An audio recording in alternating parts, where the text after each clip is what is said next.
Stand up! New York Giant fans, super excited. The New York Giants schedule came out today, and I'm even more excited to have a guest on the show today. He's going to be here until about 6.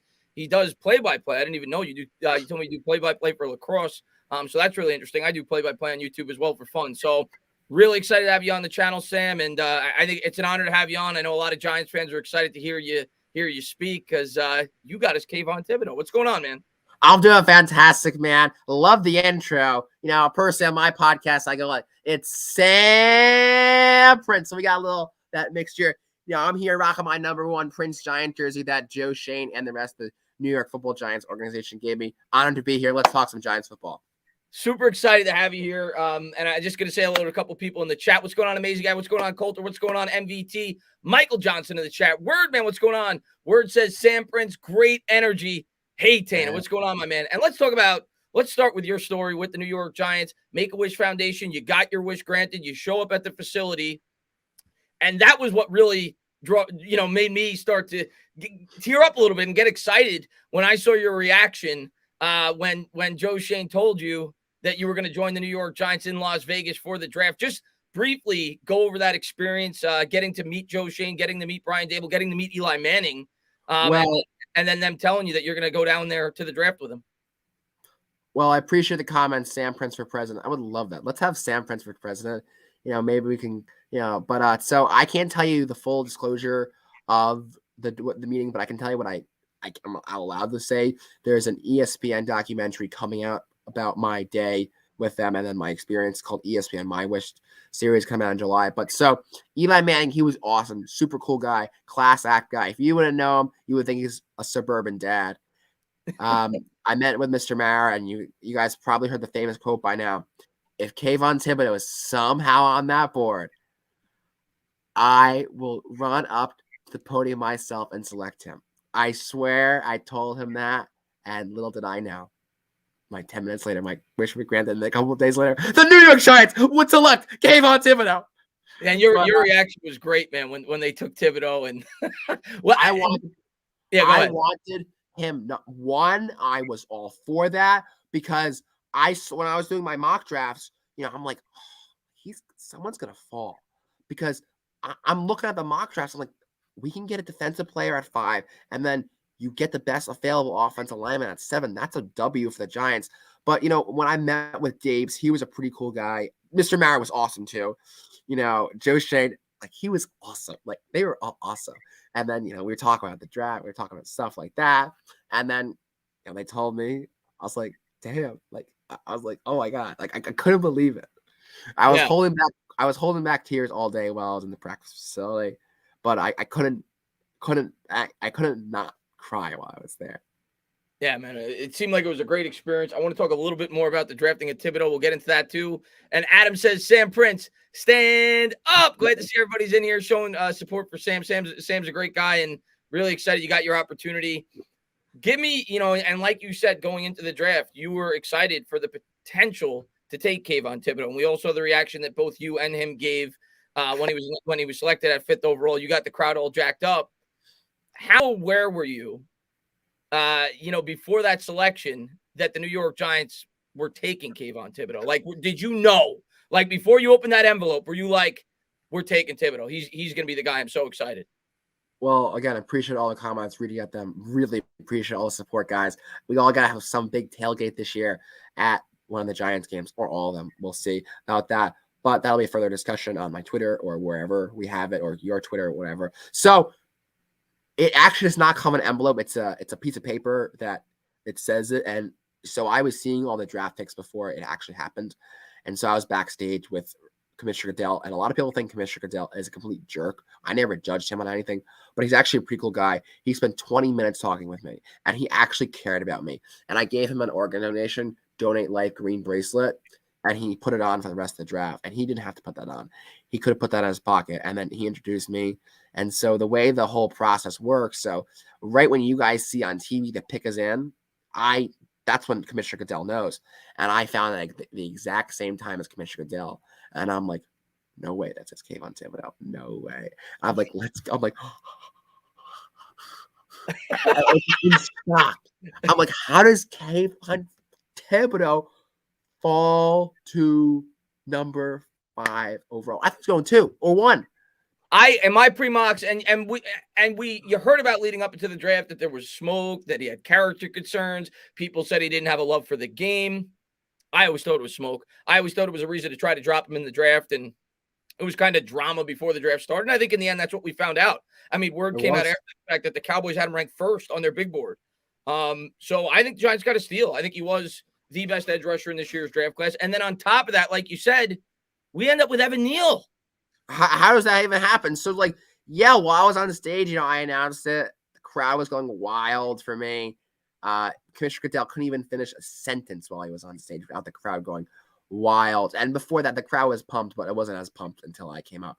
And then I came up, did my thing, and then I saw it dance with Kayvon. That was not planned at all. Everyone needs to know that. A lot of people were asking me, did you know the pick? And did you say, Kayvon, we're going to do that dance? So he's going to say that.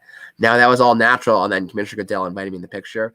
Then everything else just happened from there. I was on Good Morning Football 2 days ago, my favorite show. I was on NFL Network. I was on all these networks, Giant shows, including this, which I'm so happy to be on today.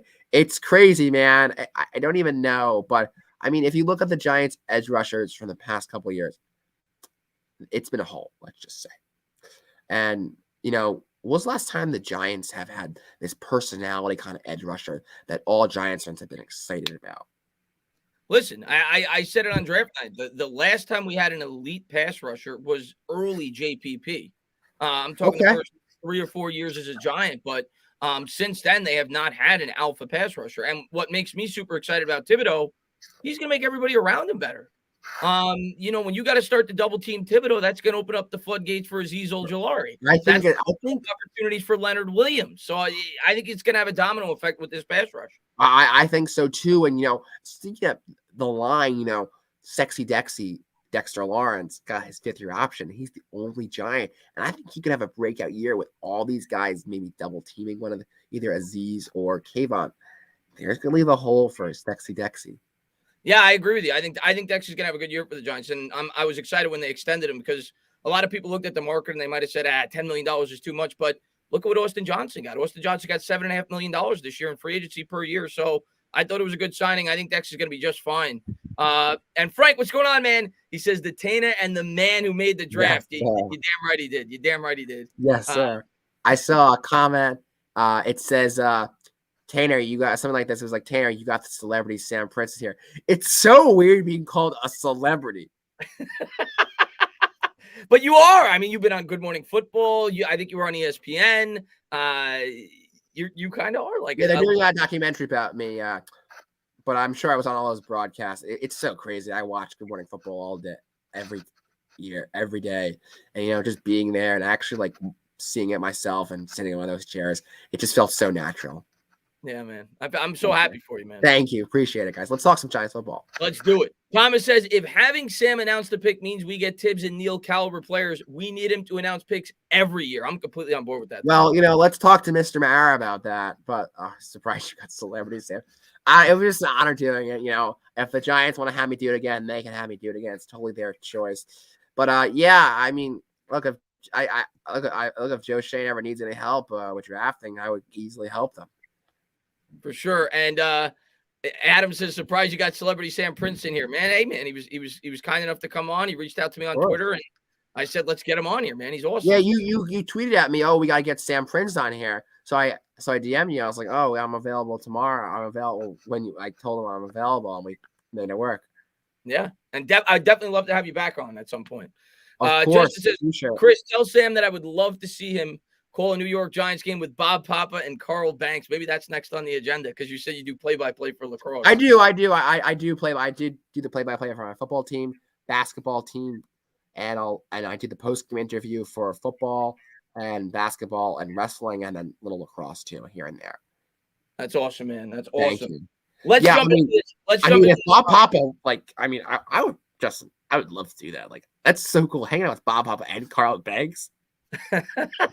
Let's jump into this roster briefly because we don't have a ton of time, and then I kind of want to jump into the schedule with you. Get your overall definitely. Let's do this. Let's start with the most important position. Let's start with Daniel Jones, the quarterback. Daniel Jones entering year 4 Now he's got a new offensive scheme. Now he's got a new friend on the other side of the line with Evan Neal. You hope he's got a fresher Saquon Barkley 2 years removed from the injury. He adds another wide receiver weapon in the draft with Wendell Robinson. What is your overall opinion on Daniel Jones year 4? What does he need to do to retain this job? And what do you think about him to go being the quarterback going into 2022? Tanner, I think that's one of the biggest questions this Giants offseason going into the season that we have. Is Daniel Jones the franchise guy? And, we see this, people are saying, he's never had an offensive mind head coach since Pat Shurmur. Well, that's true. Joe Judge was a very defensive mind and conservative coach. And we saw Dave's comments about, we're going to let him rip. Look, I think if there's any people that can make him a lead quarterback, it's Dave's and Shane. It's this coaching staff. It's probably the best coaching staff he's ever had. But do I think he'll be the quarterback? I'm not quite sure. I am positive. I'm rooting for him. I would love to have him as New York Giants quarterback, because you don't want to go draft a quarterback and go through that process, because if he is the franchise quarterback, we got our man. Right.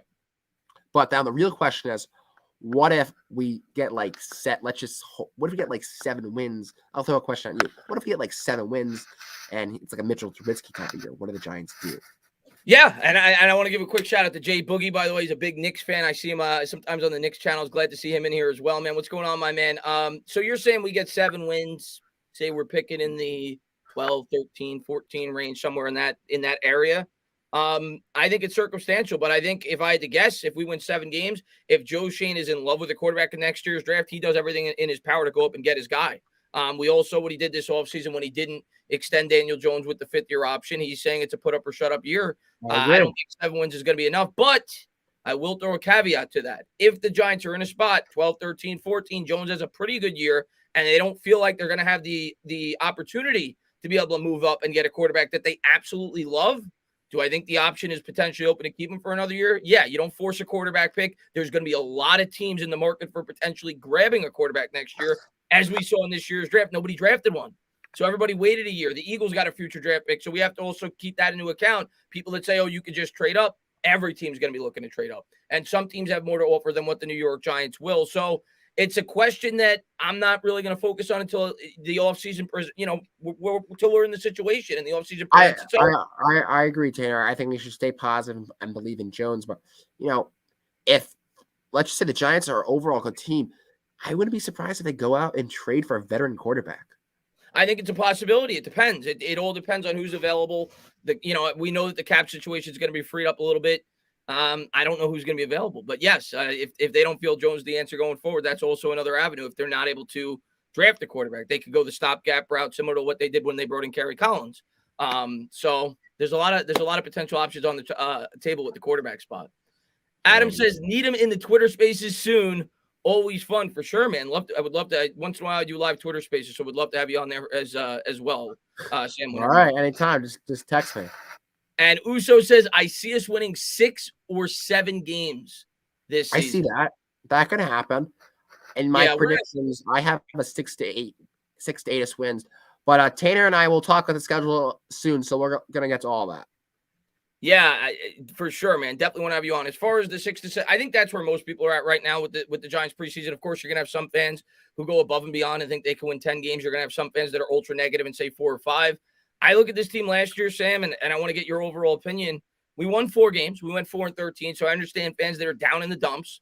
But I look at it last year and I say to myself, there is no way the Giants could have as many injuries as they did last year. And they may, but that's been our luck over the last 6-7 years. But everyone on this team got hurt. I mean, everyone.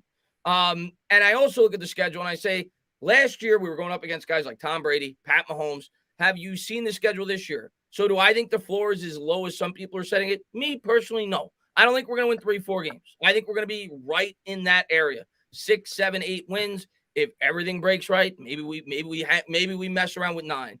I've got to sit about 6 or 7 though. I'm with you. Yeah, I agree with you on that. But I think it also has just to play where you can't ever predict an injury, but you just don't know. You don't know what's going to happen with injuries. But, you look at the schedule, and we'll go through, and I'll say what's games winnable and what's not winnable in my prediction. But, every game I go into, I think the Giants are winning it. But, because that's just the of course. On Sunday, you throw the win-losses out. That's the way I am too. When I'm calling the game, when I'm watching the game, I think the Giants are going to win. That's just the way I am as a fan. once the game kicks off and you get into All it, right. All you right. always get a chance, man. Gabe has sports. That's an easy question. New York Yankees all day, every day. Let's go Yankees. Oh, you're killing me. Gabe says, yo, Chris and Sam, GOAT Sam, big question, Mets or Yankees? So I mean, listen, most Giant fans are Yankee fans. I was dropped on my head as a child. I chose the Mets. I chose the Mets. I'm a Mets fan. I don't get that. Really, like I made a poor choice. I am a Knicks fan. You tell me you're a Knicks fan. I'm a Nets fan. Oh. You know why I'm a Nets fan? You know why I'm a Nets fan? Tell me. Because my grandpa used to have a client, and we would go to the New Jersey Nets games at the Izod Center. Okay. All right, that's acceptable. So you were a Nets fan before Kevin Durant, before Kyrie Irving. I was a Nets fan before the Paul Pierce trade, Jason Kidd, Darren Williams, D. Will, Brooke Lopez. That's acceptable. I get on board with you on that. You're a legit Nets fan. But like when the Nets are out, I'll root for the Knicks. Like sometimes, like I'll wear a Knicks shirt, but I won't wear anything Jets or Islanders or any of that stuff. Fabian says 8 to 9 wins, lucky, pick 6, 10 wins. I hope you're right, Fabian. There's a lot of question marks. We got new coaches on either side of the ball, maybe an adjustment period with that as well. One question that I have, and I guess one fear that I have going into the season, and I have many, is the cornerback spot. And I want to talk about that. I agree with you. I think the secondary is going to have to stand up because of Dory Jackson. I don't think he's a number one cornerback. Look, Aaron Robinson's going to have to take a big step. Darnay Holmes, this could be a breakout year for him. Yeah, I think Darnay Holmes is going to get an opportunity. I don't know if he's going to play in the slot. I don't know if he's going to play in the outside, but he'll be in the mix. I think they're going to have a lot of sub packages where they have a lot of DBs out there. But that's my big worry. And when you think about Wink, the biggest question I have with Wink, and I know a lot of Giants fans are really excited about Wink because he brings a different element. I personally didn't hate Patrick Graham. I like Patrick Graham, but he was passive. He played back. It was more zone. It was bend but don't break. You're not going to get that, at least in my opinion, with Wink. Wink has demonstrated since he's been a defensive coordinator, he's been blitz happy. Even last year when the Ravens had all the injuries to their secondary, the guy blitzed almost as much as anyone. That's my biggest worry. Is the secondary going to be able to hold up when we blitz the way that Wink wants to blitz? First of all, I don't even know why Wink was a Giant in the first place. The Ravens should never have fired him. Don't really know why, but I'm so happy that he is a Giant now. But I think that's a worry, and I think obviously the line is going to be a worry. Every year. But I don't think that's going to be terrible. I think that's going to be much better, much improved. The line can't be worse. Last year wasn't a bad let's be like Tanner. Let's be serious. When Andrew wasn't playing, the line was the worst we've seen in years. Yo, dude, Andrew Thomas held that line together the first 4 or 5 weeks. Andrew Thomas is the man. Like me and him are boys.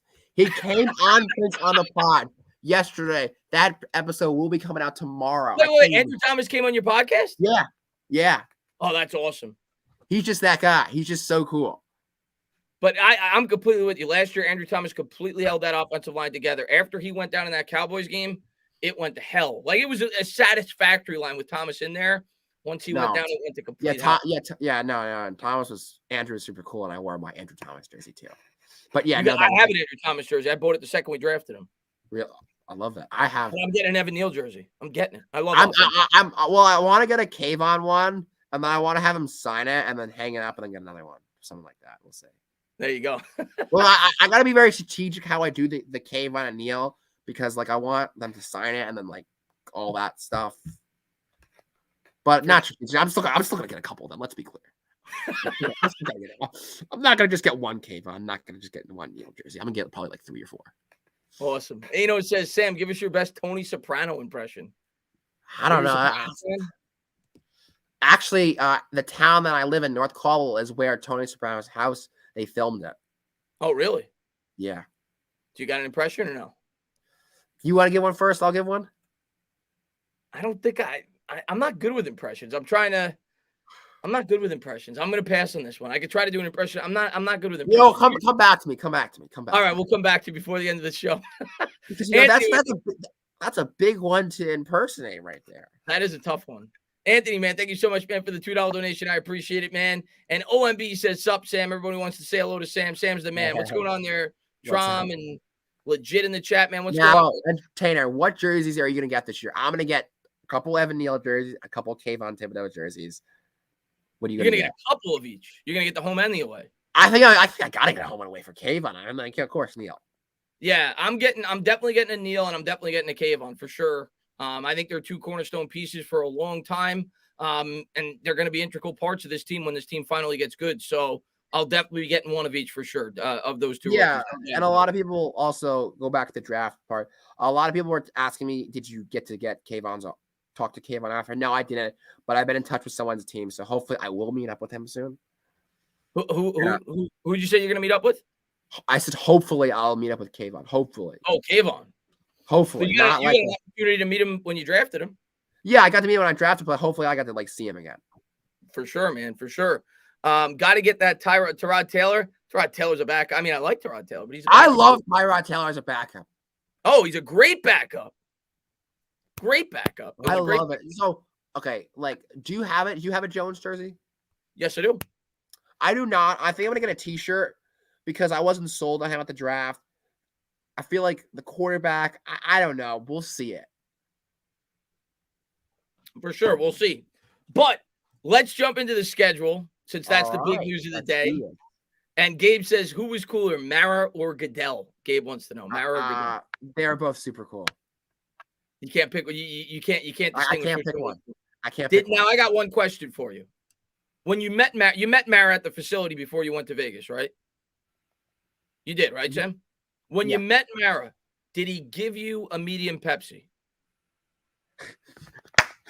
He did not. I was thinking of, I totally, that literally blanked while I was there. I was like, good thing I didn't remember the whole medium Pepsi thing because I would have been in huge trouble.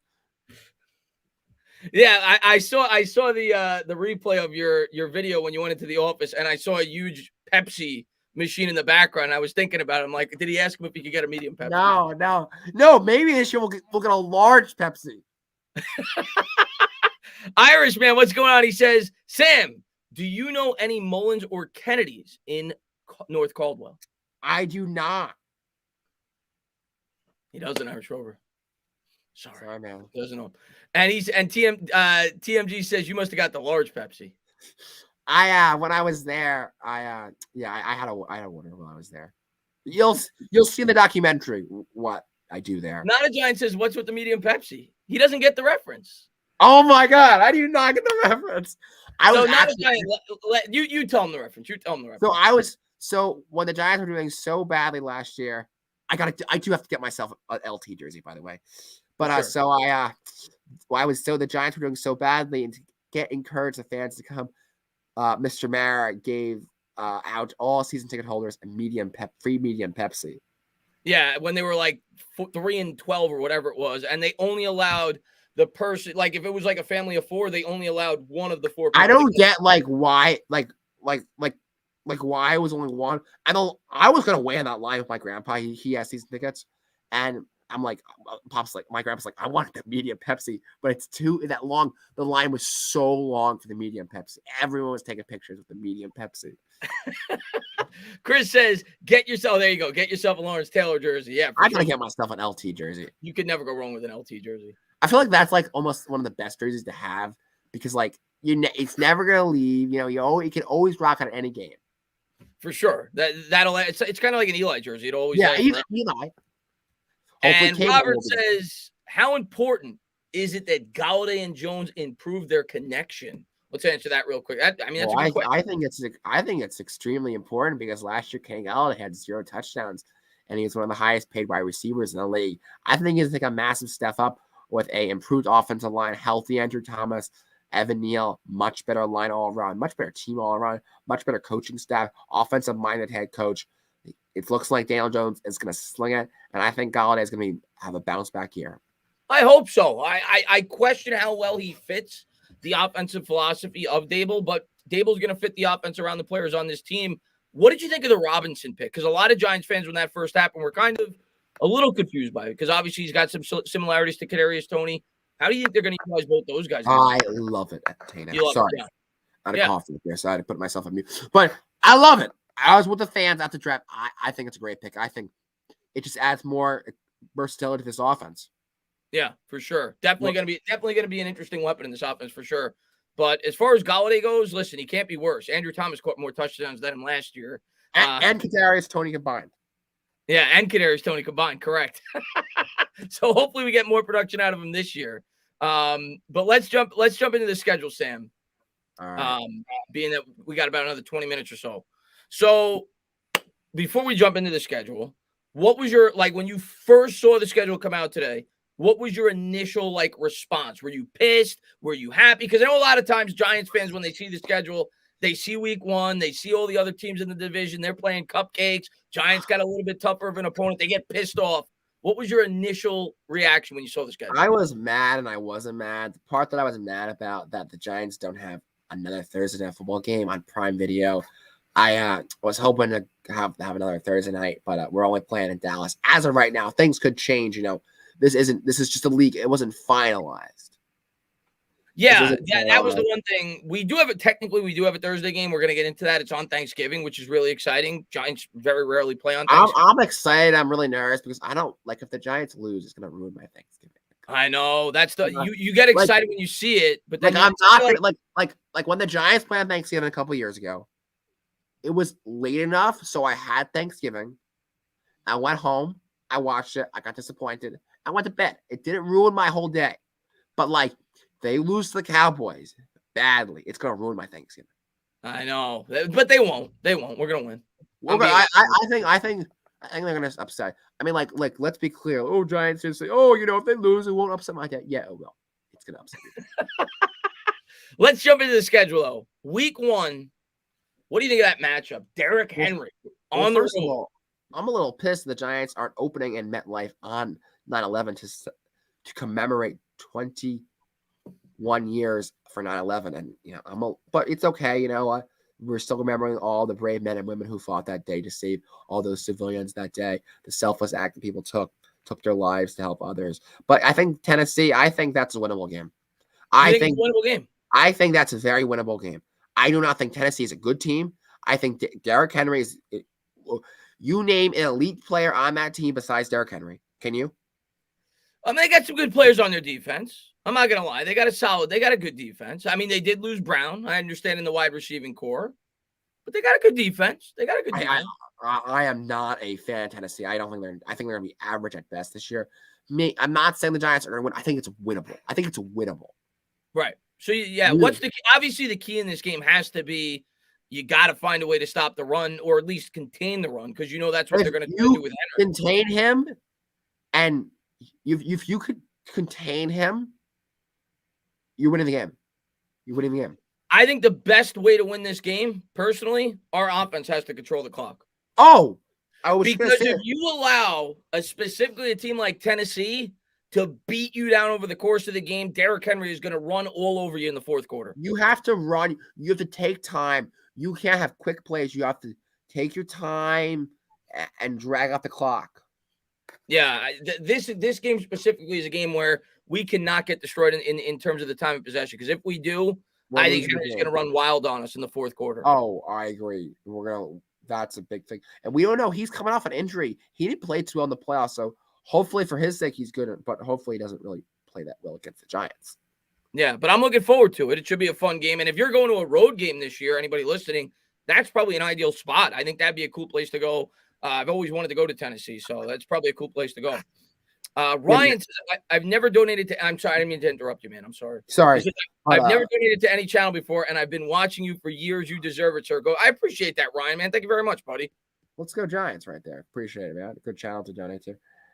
And Honest Fact Giver says Henry is going to Josh Norman the Giants defense. We'll see. Hopefully not. Do you think it's a winnable game? I do. I think it's a winnable game. I'm probably gonna do my game by game prediction tomorrow, even though it means absolutely nothing. It's just throwing darts at a board. But I'm gonna pick the Titans. But I do think it's a winnable game. I don't think it's like impossible to win this game. That's fair. I agree. Carolina, that's a win. That is a win. Week 2, Carolina. I'm with you. Again, we could lose, but we could lose to anybody. But we could beat a lot of teams too on our schedule. Did you freeze, Sam? I think you froze. You froze. Oh, I froze. I'm back. You're Sorry back. about You're that. back. So, yeah. So, question. So, tell me your thoughts on this game quickly. I think a Christian McCaffrey's not on the team, which he don't know if he's going to be. I mean, are you really going to trust Sam Darnold, who sees ghost, as your franchise quarterback? They don't have a line. They don't have a defense. We're going to run all over them. The Giants ran it all over them last year with an injured offensive line and an injured team. I mean, look, they're going to dominate this game, the Giants. I don't think that's even a. We did play them last year, and we held our own. I think the Giants are going to win. I think the Giants are going to win that game. I'm locking that in as a W. You're locking it up. That's our first win of the year. Home opener. I'm with you. I'm going to pick up. How awesome would that be if we win the home opener? Well, you know, it'd be even better if we could beat Tennessee. And then you go into that game 1-0. You say to yourself, wow, we got a winnable game here. We could get to 2-0. Now, when was the last time the Giants were 2-0? 2016.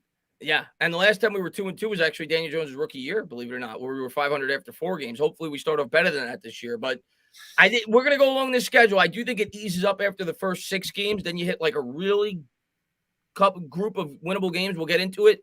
But I do think that Carolina game is winnable. The next game I'm going to go to, I've already decided I go to at least 1, if not 2 Giant games a year. I'm going to that one. That is going to be the game I hope to be able to set up some kind of tailgate for. The only primetime game on the New York Giants schedule this year. Not that we deserve a ton. The team hasn't been very good. Plus, you look at the schedule, we're not playing a lot of great teams. So I didn't expect a ton of primetime games.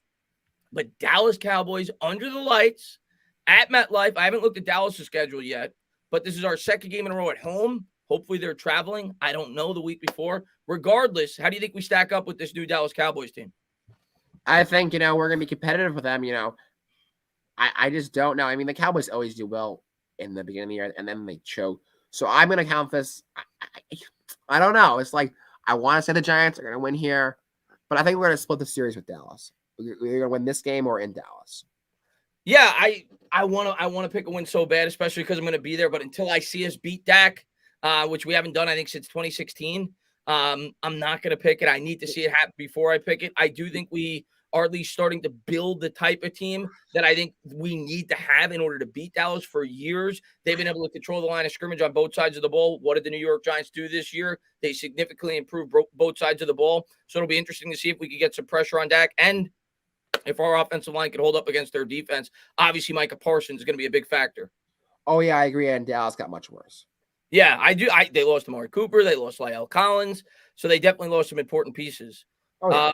Bob Wells says 4 divisions in. Yeah, Bob, we're going to get into it, but we get a lot of divisional games towards the end.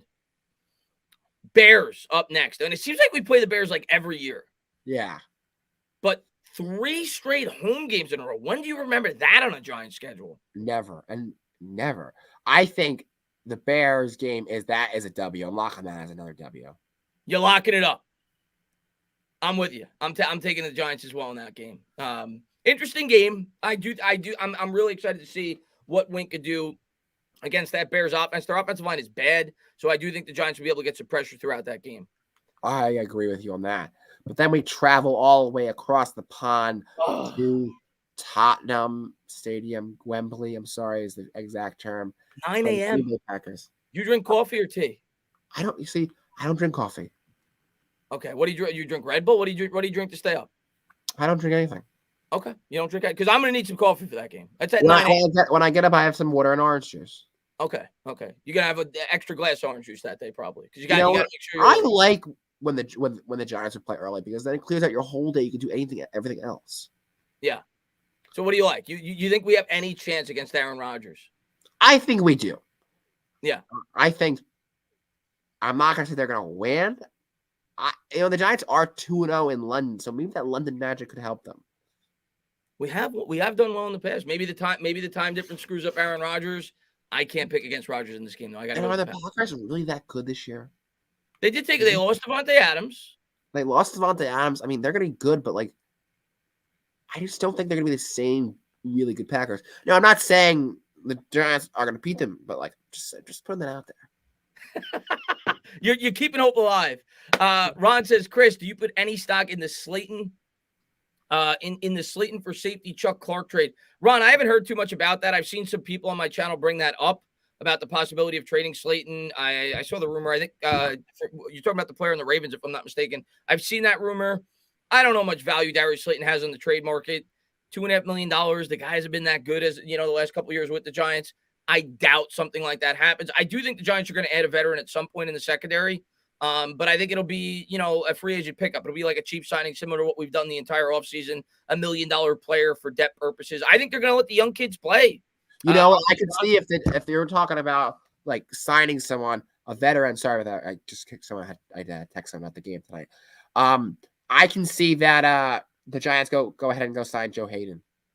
Yeah, I've seen his name. I've seen his name pop up. Also, AJ Boye, another veteran corner who's got experience. If I could choose one, I would choose Hayden. Yeah, you like Hayden?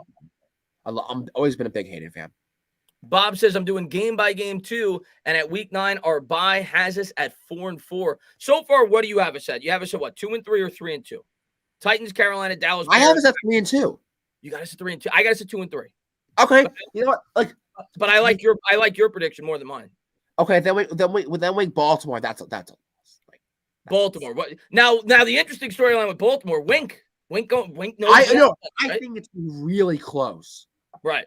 Maybe that's the game that the Giants win that they're not supposed to win. Because every year that there's a game in the past couple years that the Giants have lost when they're supposed to win, and then vice versa. So you're leaning win there. I'm leaning.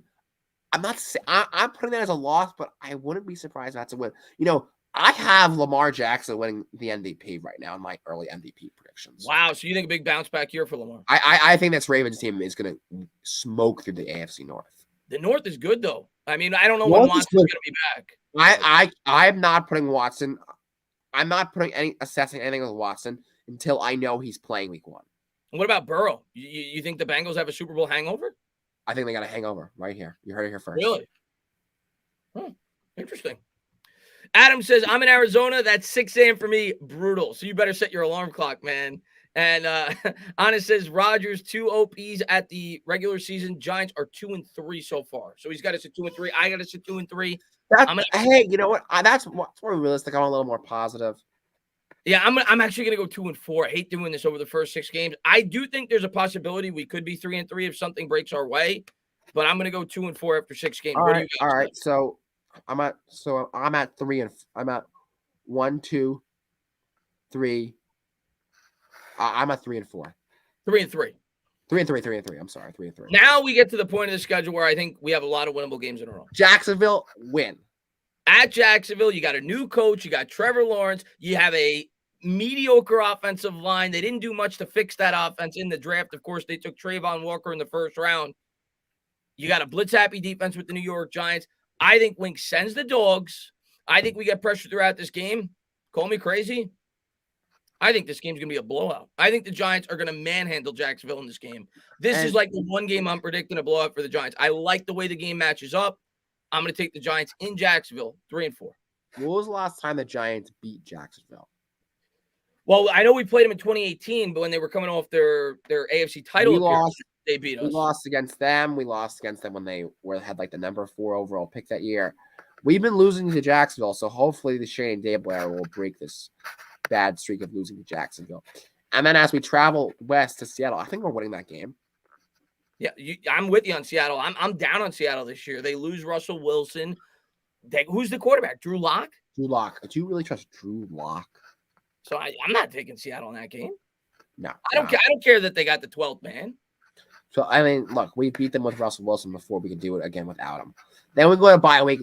As of right now, I have the Giants 5-3. Right now, before we get to the bye week, you got us at 5-3 right now. Yeah. I got us at 4-4. You got us at 5-3. 4-4 is probably a little more realistic. I'm a little like too positive. You're a homer, which I love. I'm a homer. But you know, I'll be like, you know what? This is just my homer predictions, but I'll make my realistic predictions next week after looking at the team and like stuff like that. I gotta watch a little more film on the players, and then like this is like my soft predictions. I'll make my real predictions. Now you got Houston first game. Now you had a bye to prepare. So that is a W. That is a W. You gotta go W, right? That's a W. I'm gonna go W. I'm gonna go W. I'm gonna be Mr. Negative here. I'm gonna be Mr. Realistic. I've got him at 5-4 now. I think there's one hiccup out of these 4 games. I don't. I think we're losing to Detroit too. I'm gonna have one hiccup here. I'm gonna have them at 5-5 after 10 games. Okay, so then I would have 6. You got 6-4. I got 5. Because I think one of those games they're gonna lose. I don't think they're winning 4 straight against them. There's that I don't see it. And Detroit's an improved team, so I'm gonna have one hiccup. They could certainly win that game, and they're at least a pickup. That's like a Tennessee, like it's winnable, but that's win. See, those games are winnable, but will they actually win them? Right, exactly. So I'm trying to be at least slightly cautious in my predictions. You got to. This is my super fan prediction, bias 100%. But then I'll put the non-biased in a little later tonight when I see the full schedule confirmed. And this is just, but then I'll make my bias, my non-biased schedule. Honest Facts Giver says New York Giants wins week 7-11. If not, the Giants are done. Well, they have to win. I couldn't agree more. Honest Fact Giver, you're 100% right. They have to win at least 3 out of 4 of those games for sure. Then it gets to the division. Dallas, Thanksgiving. That is a W. One of those Dallas games is a W. They are not going 0-2 against Dallas. That's just not happening. You're taking down. Wow. So you guys had 7 wins already. Damn, I'm gonna be a Debbie Downer. I hate to do it. I'm gonna give Dallas the dub. I'm gonna give Dallas the dub. I don't trust Mike McCarthy as the head coach of the Dallas Cowboys. I love it, man. But listen, if there is one game on the schedule when I see it this year that I am really excited about, it is that one. Obviously, could you imagine if the Cowboys lose on Thanksgiving and the Giants fans get to troll them on Thanksgiving? Oh my goodness, would that be the best Thanksgiving ever? I hope they win, though. I hope they win. I think it'll be an interesting game. I still got us at 5 wins. You got us at what, 7? I got us at 7. No, yeah, 7. I'm at 5 and 6. You're Washington. At 7. Washington, I'm going to go win. That's a win. I got us at 6 wins. I got us beating Washington at home. I think we could. I think we could beat them. I don't think they're that great. I think Carson Wentz is a decent upgrade. Carson Wentz is doo-doo. We traditionally do pretty well against Washington. We're home. I see no reason why we can't win that game. I'm going to take us against Washington. So I got a Philly. Here comes the negative in me. I think we're going to lose that game. And here comes the positive in me. I think we're going to beat them at home. All right. I'm taking the Giants over the Birds. I'm going to have the New York Giants getting to 7 wins here. So I have 8. I have this at 8. Washington, yeah. I think we're going to win that game. I'm going to have it low. I'm going to have it split with Washington. So I'm going to take an L here. I'm going to take an L here. Minnesota, I have an L. I'm going to go L2. It's on the road. They never play well, Minnesota. And I think Minnesota's a really good team this year. I actually think they're going to contend in the North. So I'm going to go L here. And then you got the Colts and at Philly to wrap it up. Give me your quick thoughts on those. Colts is going to be an L. But at Philly, I think they're going to win. So what do you got? Is it 8 or 9? I got us at 9. 9 wins. I'll give you 9 wins. I'm going to go. I'm going to go 7 or 8. I'm going to be in that 7 or 8 range. That's where I am right now. That's where I realize, because I feel like the Giants are going to be a much better team, but ultimately it comes down to how Daniel Jones plays. That's really. But that's my biased prediction. That's like full on biased. Take the Giants fan of me, put the analyst on. I have us at 6 wins. 6 wins. So you're going to go 6. That's the homer in me that you just saw. But you put the analyst cap on. I have us at 6 wins. I think 6 is fair. I think most Giant fans have us between 6 and 8. So I think that's fair. I think that is my non-biased prediction. 6 to 8 wins. My non-biased prediction that we're gonna lose to Dallas both those games. And again, predictions are irrelevant because we don't know what's gonna happen. If I would have told you going into the year, on my Twitter, I'll post my non-biased predictions. Yeah, but if I would have told you last year going into the season that Andrew Thomas was gonna go down and all these players were, of course you're gonna change your predictions. But going in, I'm not gonna predict everybody's gonna get hurt. So I'm with you. I'm gonna say between 6 and 8 games. But I do really. No, go ahead. But I do really think Tennessee, that is a very winnable game. Again, those games I was talking about are winnable, but are they actually going to win? Because last year you saw that Chiefs game, that was winnable, but they did not do anything. They should have beaten the Chiefs that game. I mean, not going in, but in the moment they should have beaten them. Roldy says, "What are we talking?" Roldy hates when anybody brings any kind of hope to the Giants. That's the kind of fan he is, which I respect, and I can understand. I used to be like, I was like that a couple months ago because like I always had too much hope last year. I'm like, no, I got to bring hope to this fan base. Okay, but if you talk about it, is there going to be a game the Giants get blown out at? Do I think there's going to be a game that the Giants get blown out? I mean, probably. Yeah, there's probably going to be at least one or two. It's going to happen. I think realistically, like if you want my journalist analyst on, I think it's gonna be Baltimore. I could see that. Obviously, we got blown out against Baltimore last time we played them. We struggled against Lamar Jackson. But then also we have Wink, so that could change. But that's my blowout game for the Giants. I could see that. I could definitely see that. I could see maybe that one of the Dallas games. I could definitely. I could also see one of the Philly games. Yeah, I don't want to say that though because I hate the Eagles. Do you hate the Eagles? Cowboys too, but I hate the. Who do you hate more? Cowboys? Who's your most hated team? Eagles all day, every day. I'm with you, man. I can't stand them. I can't stand their fans. I can't stand the Eagles. I can't stand that green jersey.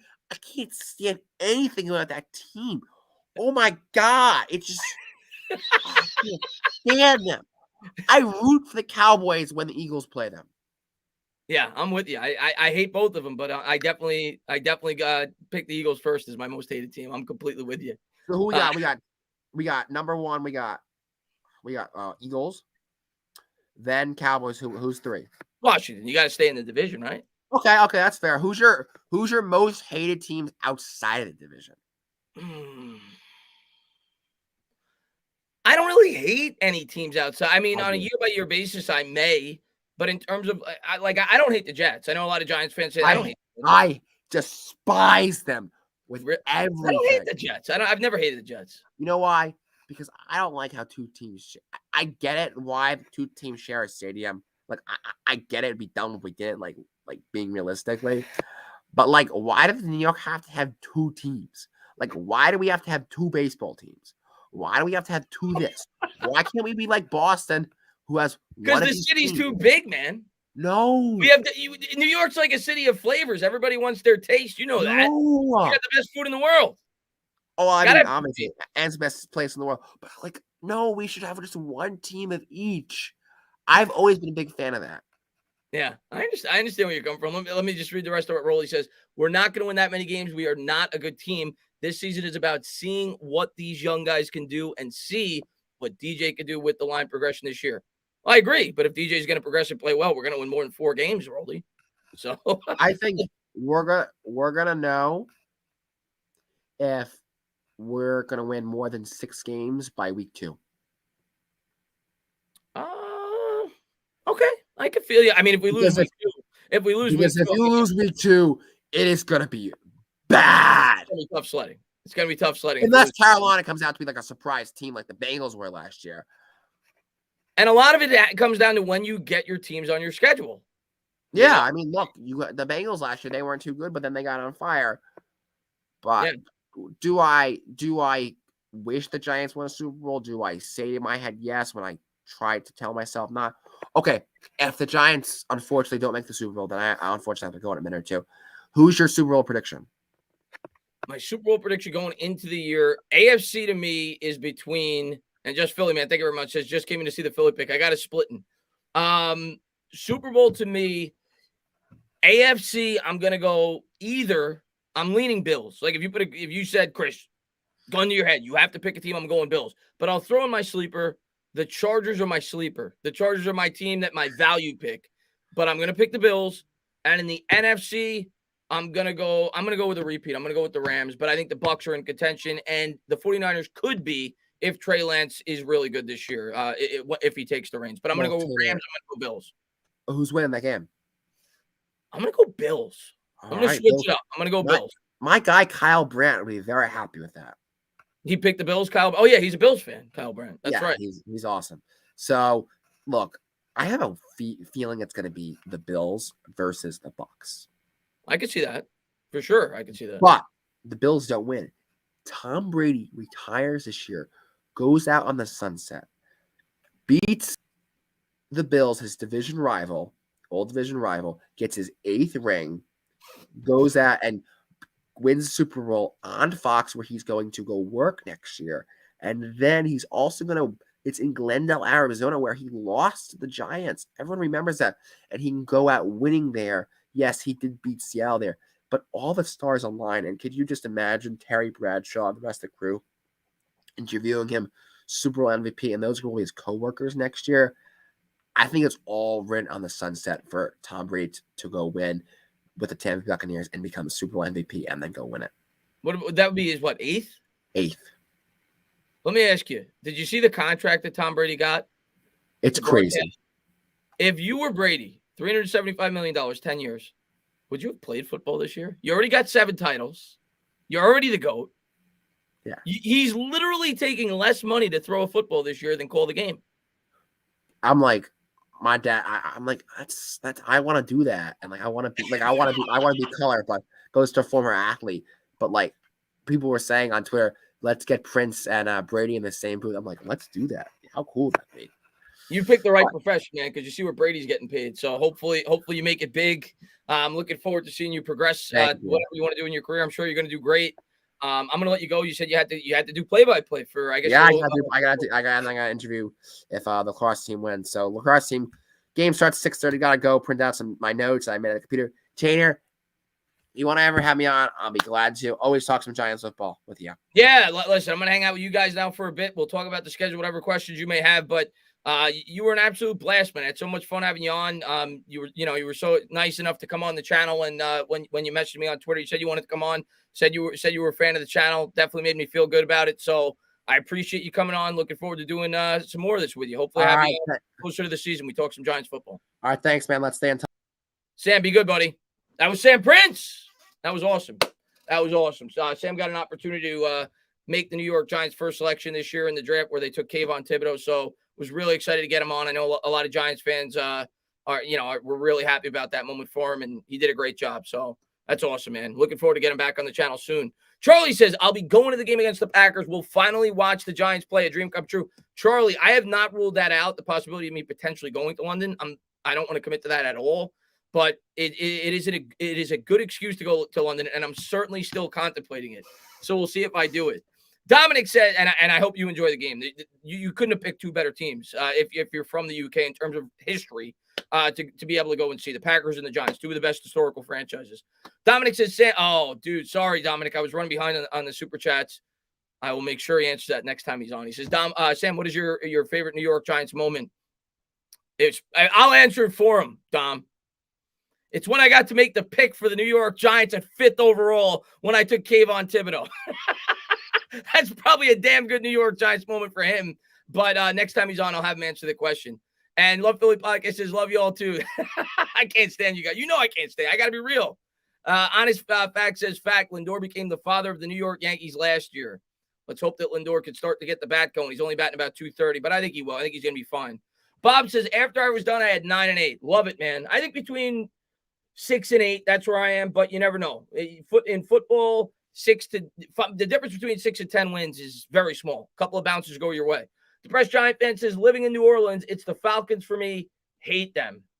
Well, of course, geography could come into play if you come. I have a lot of Giants fans that are from all over the United States, all over the globe. So, obviously, if I live somewhere else, that may be a factor in terms of who I may hate outside the division. And Zeke, he says, what's up, bro? My most hated team's division or not? San Francisco's your most hated team. Because I know you're a big Giants fan. Pats 2, Jets 3, Eagles 4. Wow. Yeah, I mean, listen, everybody's got their own preferences. Me, it's Eagles 1, it's Eagles 2, it's Eagles 3, and then it's Cowboys 4, 5, 6, and 7, and then Washington 8, and then I don't really give a damn. That's my order. Jason says, what do you guys think about our cornerback room? I think Aaron Robinson will take the cornerback 2 spot. I like him a lot. I would still sign a veteran for competition. Loved you on draft night. G-Man, Jason, man, thank you very much. Listen, I think that's the weakness of the team going in. I hope that Aaron Robinson can get the job done. He does have the good measurables to play on the outside. A lot of people feel like he can. He was drafted to be a slot, so it's still a question mark. Obviously, this coaching staff feels at least somewhat comfortable if he ends up getting that job, being that they didn't draft a cornerback until the late 3rd round. And Robinson will probably be the guy, but I think going into the year, the way the Giants are going to look at this second quarterback spot is they're going to go with the youngsters. I agree with you that we'll bring in a veteran, through depth, whether it be somebody that's cut late in the process that they'll bring on.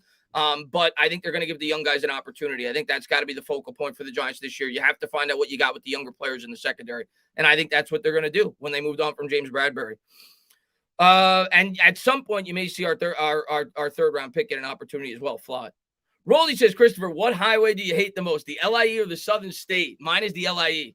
I got to go with the Southern State. Man. Between exits 26 and 28, I just want to jump out of my car and scream. Every time you're going southbound on the Southern State, I got to go with the Southern State, man. LIE, of course, you got the trucks. Dominic says, let's go Yanks Mets World Series. I would love to see a Yankees Mets World Series, man. Subway Series, that'd be a grand slam. I'm going to the Subway Series at Citi Field July 26th and probably the 27th. And I'm going to the Met game on Monday. I'm excited about. But the Subway Series this year is going to be so much fun in the regular season. Times that by 1,000,000 if they meet again in the World Series. And I'll make sure I'm at least one of those games. Depressed Giants fan says 1 Eagles, 2 Cowboys, 3 Falcons, 4 Washington. I'm assuming you were the guy that said that you hated the Falcons because of where you lived. I could definitely understand somebody having another team over Washington because Washington really hasn't given me a reason to hate them, to be completely honest with you. When I first started watching football, I remember briefly as a little kid watching Washington destroy the Buffalo Bills on the TV, but they haven't been a good football team. So I could understand Giants fans not really hating Washington and kind of just being whatever about them. So I get that, man. Let's see what we got. I'm out of the hospital now. Well, that's great, Jameson, man. Thanks for popping in. But yeah, let's talk about the schedule. Whatever other questions you guys may have, I wanted to hang out with you guys for a bit. But Sam, I planned on doing this last week, and then Sam told me he wanted to come on. Figured I'd talk to Sam for about an hour, talk to you guys for about an hour, talk about the schedule. I will have a video out tomorrow talking more in detail about the schedule and breaking it down a little bit. But again, it's just, it's just a prediction way too early before I should be making it, but it's content. Dominic says, you want to call the Giants? I have no idea. I think the game's at 4:25. I don't want to commit to that at all. That's a day you spend with family, so I'll definitely be watching it, but I have no idea if I'm going to call it. I mean, we'll see. I mean, it depends. But I'm not going to, let's put it this way. I'm not going to work my Thanksgiving dinner around doing play-by-play. I'll say that, but I hope I can call it because it's a big game. It'd be a fun game to call. If I do not call it, I will definitely go live after the game and talk with you guys for a couple hours recapping the game. But I don't want to commit to doing the play-by-play on the Thanksgiving game. Let's see what we got. Chris, you come to London, I'll buy you a beer. That's a deal. I'll be there, man. If I'm getting a beer, I'm there. Goblin says, does anyone else hate the Cowboys the most? I think a lot of people hate the Cowboys the most. Adam says, Washington's been embarrassing enough. No need to hate. Yeah, I mean, listen, I don't think I hate Washington. I just don't like them. It's like they're third, but they're a distant third for me. Which game? I'm definitely going to the Cowboys game, Doc. I haven't bought the tickets yet, but I'm 100% going to the Cowboys game, the Monday night game, week 3. That's the game I want to try to get together with some Giant content creators and do some kind of tailgate. It's early in the season. The game will still mean a lot. The weather will be pretty good. Hopefully there's no rain. But that's the game that I want to go to Monday night. I know, I guess Sunday, for kids, they might not be able to go to a Monday night game, but that's the game I think I want to do. I think it'd be a lot of fun. Robert says Eagles 1, Philly 2, Philadelphia 3. Yeah, exactly. And let's see. Chris P says Dallas 1, Philly 2, New England 3, Dallas 4, Philly 5, Dallas 6. I get on board with that. See, I don't hate New England. And I completely understand why people do.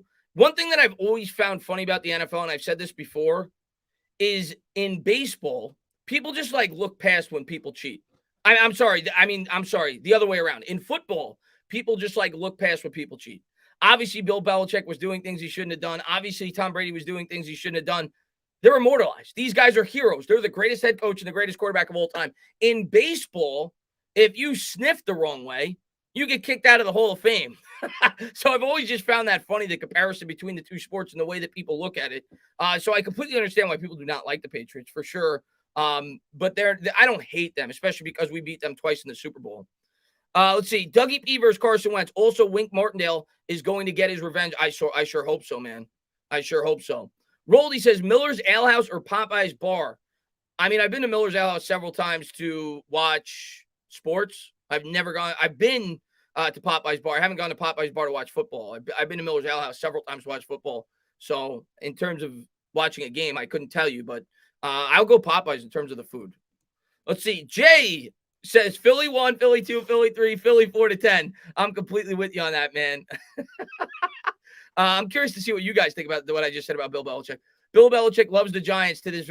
Maybe that's another reason why I don't hate the Patriots as much, because of Bill Belichick and the fact that we beat him in 2 Super Bowls. But obviously, Belichick had a lot to do, with what the New York Giants were able to accomplish while he was here as the DC. And Depressed Giants fan says, my favorite Giants memory equals the 2011 NFC title game. That is my favorite Eli memory. I can't say it's my favorite Giants memory. It's definitely my favorite Eli memory. I think it's the greatest game New York in Eli Manning's career. Obviously not statistically, but his willingness to keep standing up and taking those hits against the San Francisco 49ers. I say it all the time. I remember watching that game with my friends at his house, and I just kept grabbing my ribs. Every time Eli Manning dropped back to pass, he got destroyed in that game. He just kept getting up. He kept putting the New York Giants on his back. So that is definitely Eli Manning's signature moment as a Giant, at least for me. In terms of one individual game, my favorite Giants individual game has to be the 2008 Super Bowl in Arizona. It's got to be beating the undefeated Patriots. I don't think anything's ever going to top that, but it's up there for me. Definitely in my top 3 or 4 games for sure. T says, what week will be over 500? It's been years. I mean, hopefully week 1. Hopefully week 1. But you know what? Actually, I'm going to change that. Hopefully week 18. Hopefully week 18 is the week that we're over 500, because that would mean that we got at least 9 wins. So that's what I'll go with. But we never seem to win week 1, so I'll go week 1. Week 1's obviously going to be a challenge going up against the Tennessee Titans, though. I mean, they're a good team. They were the number 1 seed in the AFC last year. I understand they lost A.J. Brown. I understand Ryan Tannehill didn't look great in the playoffs, but you still got to respect that football team, and Derrick Henry's going to be a beast. He's going to be tough to stop. We'll see if the New York Giants are up to the task. Yes, the Knicks lottery pick for sure. I think the Knicks are slated to pick 11th actually right now. And they have a 9.1% chance last I checked to finish in the top 4 and a 2% chance to get the number 1 pick. I will go live if the Knicks get skipped on draft night. I will go live for that. I'm not going to do it ahead of time, but if they call the first 4 or 5 teams and they haven't called the Knicks and I know the Knicks are in the top 4, I will go live for that. Goblins Are Real says, hey, Chris, remember the game last year where the Cowboys held down Tony in the end zone while the ball was in the air and there was no call? Yeah, I remember that game for sure. Wait.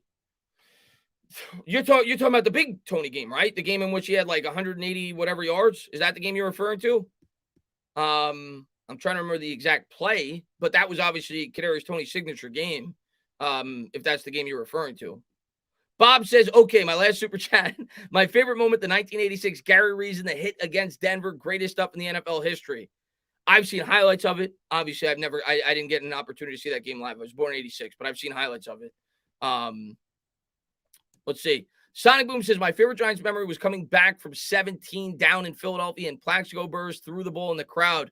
Yeah, man, that was a great one for sure. That to me, and I say that a lot, that was the first game where I remember I was going crazy. I remember watching that. How old was I then? I was about 19 years old. And I remember watching that game in my den, and I started screaming at the top of my lungs. I was jumping, and I have a low ceiling, and I was hitting the ceiling with like my head.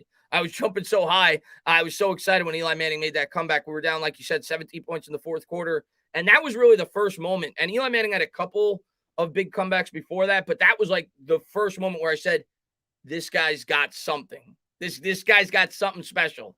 That was really the first moment where it really stood out to me. Of course, he had a couple of other really good comebacks before that, but that one was really special against Philadelphia on the road, down 17 in the 4th quarter. That he was a beast. And obviously, we had a couple of lucky bounces. I remember Burress fumbled the ball in like the 10, and then it scooched into the end zone, and one of the New York Giants wide receivers recovered it. Obviously, that helped towards the comeback, but that was really the first Eli moment where I was like, this guy's got something special when it matters most. Let's see. Mine would have been to see Bradshaw fall into the end zone. See, obviously that was a great moment because we needed those points to score. But when I was watching that Super Bowl, I was like, no. I was like, go down. What are you doing? I was screaming at the top of my lungs when Bradshaw went into the end zone because all he's got to do is fall at the 1-yard line, let the clock run down to 2 and kick a field goal. The game's over. And we were this close to losing that game because Brady throws up the Hail Mary. And if you remember, based off the initial camera angle when they were showing that game, I thought that ball was going to fall right into Gronk's hands. And then when you saw a different camera angle, you were like, okay, it wasn't as close as I thought. But I always said to myself, if Gronk did not have a hurt ankle or knee or whatever it was going into that game, he might have caught that ball. So I was screaming when Bradshaw fell into the end zone. I was like, what are you doing?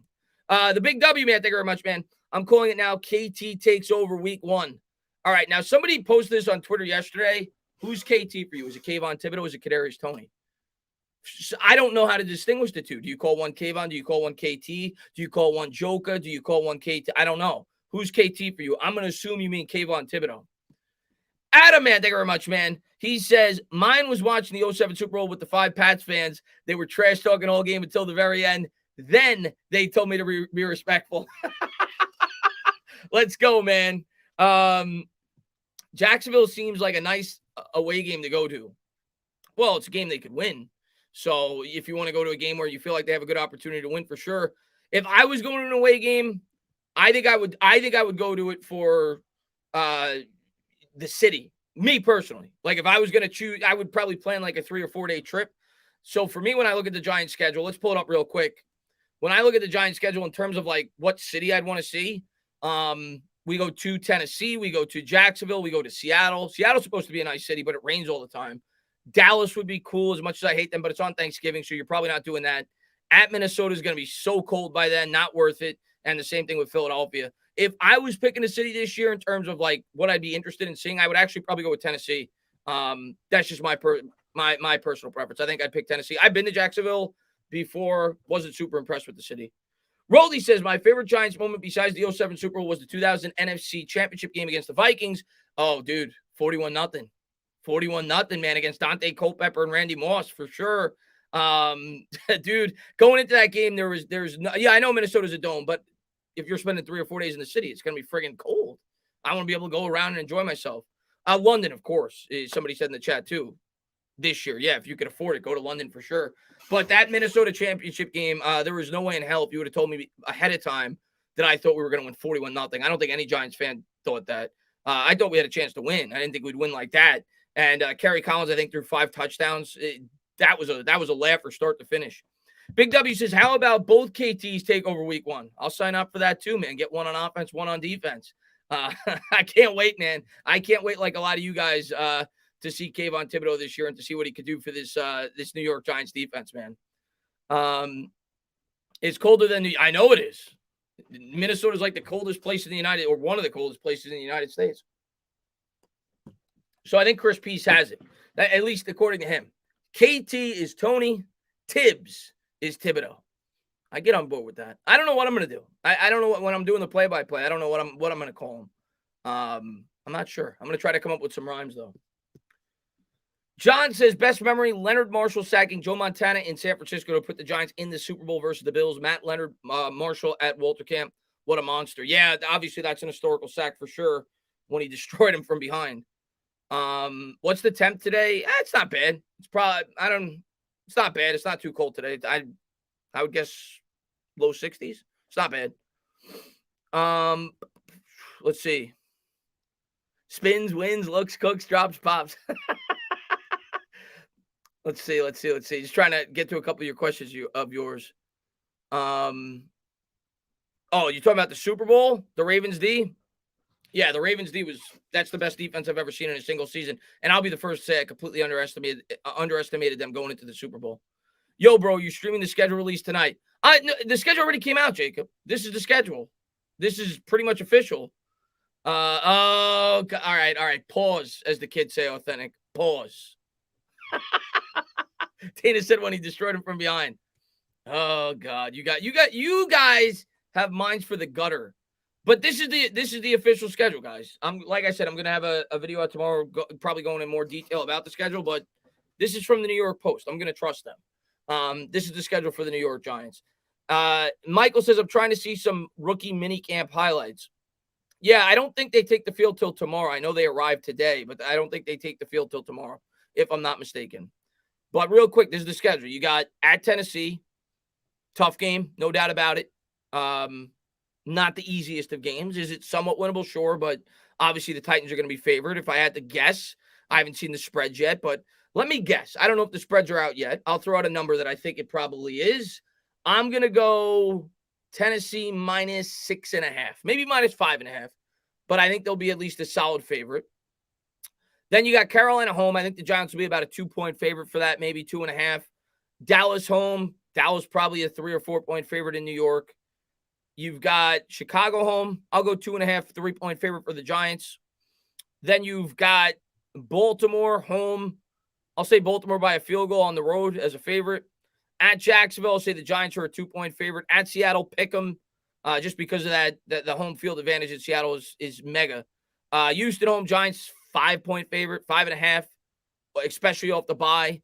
Detroit, I'll say the Giants 2.5-point favorite. At Dallas, I'll say Dallas 7.5 point favorite on Thanksgiving. Washington home, I'll say the Giants by a point. Philadelphia home, I'll say the Eagles are favored by 3. At Washington, I'll say that Washington is favored by about 3. At Minnesota, I'll say Minnesota's favored by about a touchdown. Colts favored by 4, maybe 3 on the road. I don't know what the teams are going to look like then. And then at Philadelphia, I'll say the Eagles favored by about 6 or 7. That's my quick lines for you guys in terms of my expectations.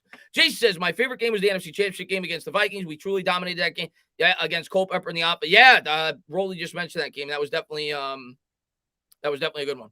The Bears have beat us the last 2 seasons. This is true. That means we're due to beat them. Now, to be fair, Authentic, let's be fair. Who was our quarterback last year when we played them? Who was the Giants quarterback last year when we played the Buffalo Bills? The Chicago Bears, rather.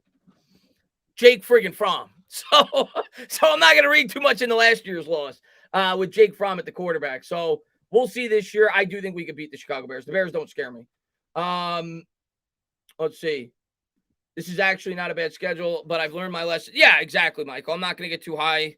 I'm also not going to say we're only going to win 3 or 4 games. I'm going to let the schedule play out, and we'll take it 1 week at a time. And we got to see. The first thing, the most important thing for this Giants team this year, and I tweeted out earlier, health. That's the most important thing, because if you look at this team over the last 3 or 4 years, we've been decimated with injuries. We've had more injuries than any other team in the NFL over the last 10 years. When you go over the span. So that's the most important thing. Obviously, Daniel Jones is right up there in terms of him evolving as a quarterback and improving. I do think it's going to take him at least some time. It's a new scheme. You have to figure that's going to take at least a couple of weeks for him to really hopefully hit his stride. But that's huge too. Daniel Jones has to really take a big step up if this team's going to surprise this year. And the secondary is the other major question mark, along with the offensive line, which is obviously going to be better, we hope. But still a lot of question marks there. Guys who have never played with one another. You got a rookie, Evan Neal, probably could struggle a bit at the beginning of the year. So the offensive line's a question mark too, but obviously trending in the right direction. Tana is bad. Not in this stream, Zany, but I'm sure we'll be doing another stream together soon. Jake Fromm was horrendous. Yeah, dude, Jake Fromm, Mike Glennon, they were the friggin' worst, man. Slink says, entertaining talking sports. Daniel Jones isn't much better. Defenses could roll all 11 guys to whoever Jones looks at, since he's always stares at the target and never. I don't know what quarterback I was talking about when you. Oh, Jake Fromm. Oh yeah, Daniel Jones is much better than Jake Fromm. I don't think Daniel Jones is the long-term answer. I'm not a Daniel Jones lover. I love him. He's a giant. I'm gonna root my ass off for him if he's the starting quarterback. But if you think Jake Fromm and Daniel Jones are in the same stratosphere, you're out of your mind. Jake Fromm should not be on an NFL football field. Jake Fromm should not be a third-string quarterback. Jake Fromm is garbage. He's horrible. He had one good drive in garbage time, and Giants fans started hyping him up and saying, "Oh, this guy could be." He sucked. He was horrible. The guy's one of the worst arms I've ever seen a player in the NFL have in the history of my life. What's going on, Stop Man? Thanks for popping in. Let's see. Speaking of health, that turf needs to go. Stepped on it last on draft, and I definitely see how they get hurt. Yeah, people have been talking about that for a while. I don't know. I don't know what the main culprit why the New York Giants have had as many injuries as they've had, but that's certainly part of it. That's been a constant. I know the Jets have been in the middle of the pack in terms of injuries over the last 10 years, so I don't think it's exclusively the field. I think there's a lot of factors. I think it's our medical staff, the players that we bring in via free agency in the draft. We just need to do a better job overall, but the field certainly doesn't help. You've heard several, opposing teams come in and complain about the New York Giants field. What's going on there, Jameson, man? Thanks for popping in. No, Fromm's still not on the team. Fromm's, no, he's sayonara. He's bye-bye. We did bring in Davis Webb, who I think will probably be on the practice squad, who came over from Buffalo, but Fromm's not with the team. Jacob says, hey, Chris, how many wins to make the playoffs this year do you think? I mean, 7 teams make the playoffs now, so it's not like previous years. 8 wins gives you a chance. 9 wins is probably going to get you in. 8 wins probably gives you like a really small chance, like with tiebreakers. 9 wins will get you in. That would be my expectations in terms of getting a wild card. I would say 9 wins gives you at least an 80% chance to make the playoffs. Especially with the NFC. I just thought about that. The NFC is so bad. Take a look at this conference. Outside of the NFC West, the NFC West is good, right? Obviously with the Niners, the Rams, the Cardinals. Seahawks aren't good. NFC South, you've got the Falcons. I don't think you're going to be very good. The Saints, new coach, we'll see. I don't think they're going to be anything special. The Bucs are obviously going to own that division, and the Panthers I don't think are that good. The NFC North, I think you got 2 teams that are going to be pretty good, and that's obviously the Packers and the Vikings. After that, you got the Lions, who may be better, but I still don't think they're going to be very good. So I think 9 wins will get you in. I think actually 8 wins gives you an opportunity to make the playoffs. I wouldn't be shocked if 3 teams from our division make the playoffs, because I wouldn't be shocked if Washington gets 8 wins, the Cowboys get 8 or 9 wins, and the Eagles get 9 or 10 wins. So the NFC is super weak. So if the Giants were able to get 8 wins, they might have a chance to make the playoffs. The NFC is really weak. Let's see, we got. Hey, Chris, I think having Daves will help us not be out coached like with Judge. I don't know. I don't want to get too high on the coach. You know, I think I myself and several other Giants fans jumped the gun on Joe Judge. So I'm not, by no means am I writing off Dable. I'm excited for Dable. I'm excited to see what he brings to this team. But at the same time, I'm not going to make him out to be a god. I need to see some results. This year, I'm not going to set the expectation sky high. I'm going to realize going in 6 wins, 7 wins. I just want to see improvement with this team over the course of the year. And I want to see this offense start to show at least some semblance of a good offense. But I'm not going to set the bar way too high this year. For me, it's just get better year over year over year. Roldy says, Christopher, when are you ready to chill for a game? I could do Middle Island, Bayshore, well, let's wait till the football season gets around. But I would love to do a meetup at like a bar or something like that at some point.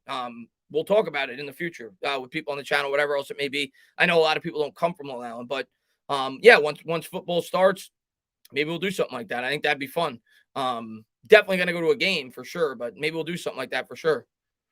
Seti, what's going on, man? If the line is decent with Saquon, bada bing, bada boom. Let's go. Hey, I'm excited to see Saquon in this offense. And Saquon talked about how excited he is that they got Evan Neal now on the right side and what he thinks it could do for him in the run game. So that's one player this year I'm excited about in the offense. And I know a lot of Giants fans can't stand the guy.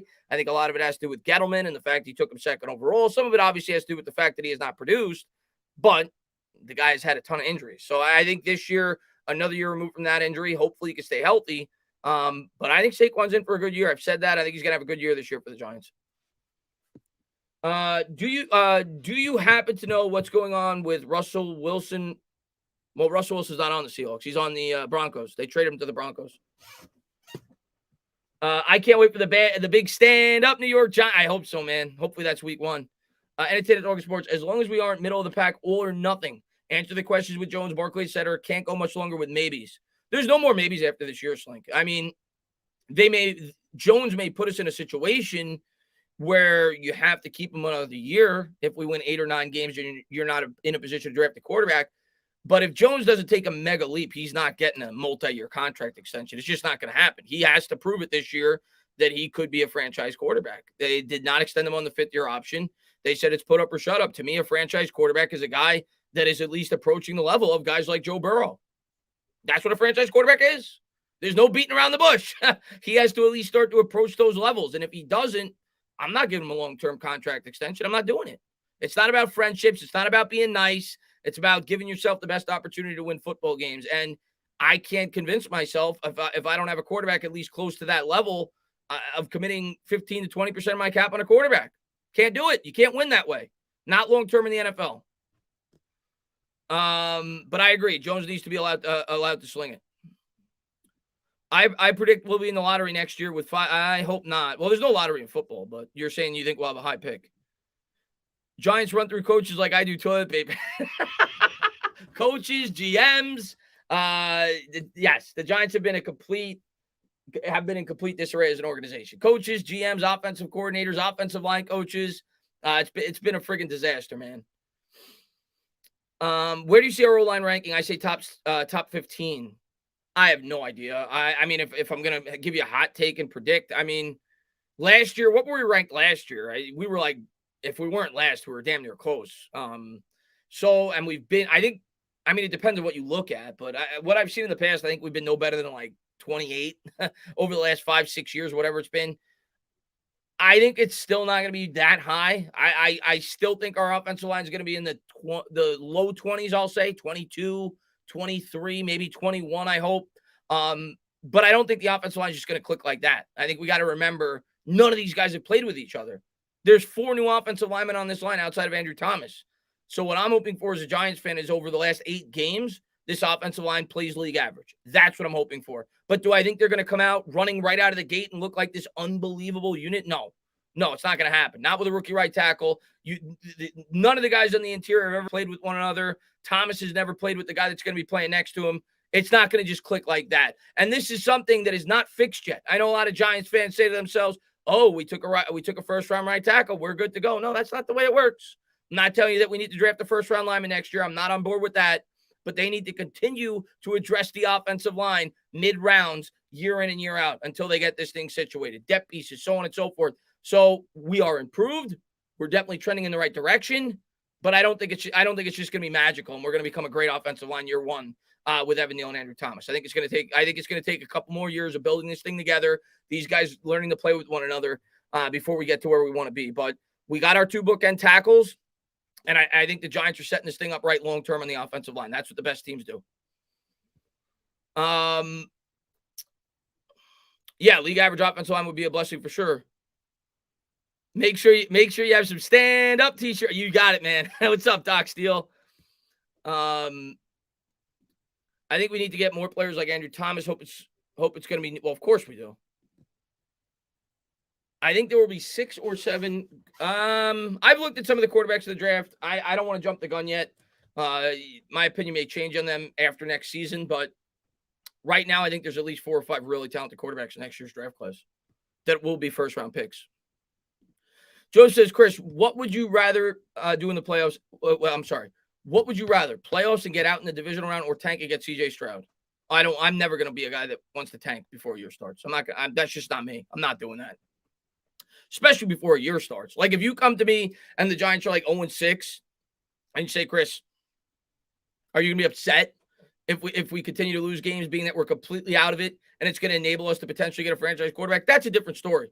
But if you're asking me before a year starts, Chris, do you want to go 1-16 so you can get a quarterback, or do you want to go 10-7? Because if we go 10-7 and make the playoffs, that means Daniel Jones got much better as a quarterback. That means this team improved. So I'm always taking the playoffs. Always taking the playoffs. I'm not doing that. For sure. I'm not.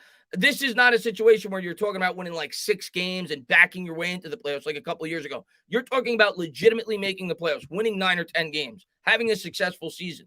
I'm going with the successful season every time. Blue Collar, man, thank you very much, man. Hey, Tana, give me my New York baseball team win prediction. Give me the New York football team wins prediction. And where is Tana Joel been? Oh, you want me to sing some Billy Joel? A bottle of red. As far as the New York Yankees and Mets prediction, I mean, I don't know the Yankees schedule. I know that they haven't played the strongest of schedules, but now they're beating up on the Blue Jays. I think the Yankees are going to approach 100 wins. I mean, they look really good. Their pitching looks better than I thought it would. We'll see if it can hold up over a 162-game season, but I think the Yankees are trending towards a 100-win season. I'll go 101 wins for the Yankees. I think they're going to have a really good year. 101-61. And the Mets, I think the Mets are legit, but I think they're going to need to make some acquisitions at the deadline, which they will. Steve Cohen's got a ton of money. He's going to spend. I think they need to add some arms in that bullpen. Still haven't lost the series this year, by the way.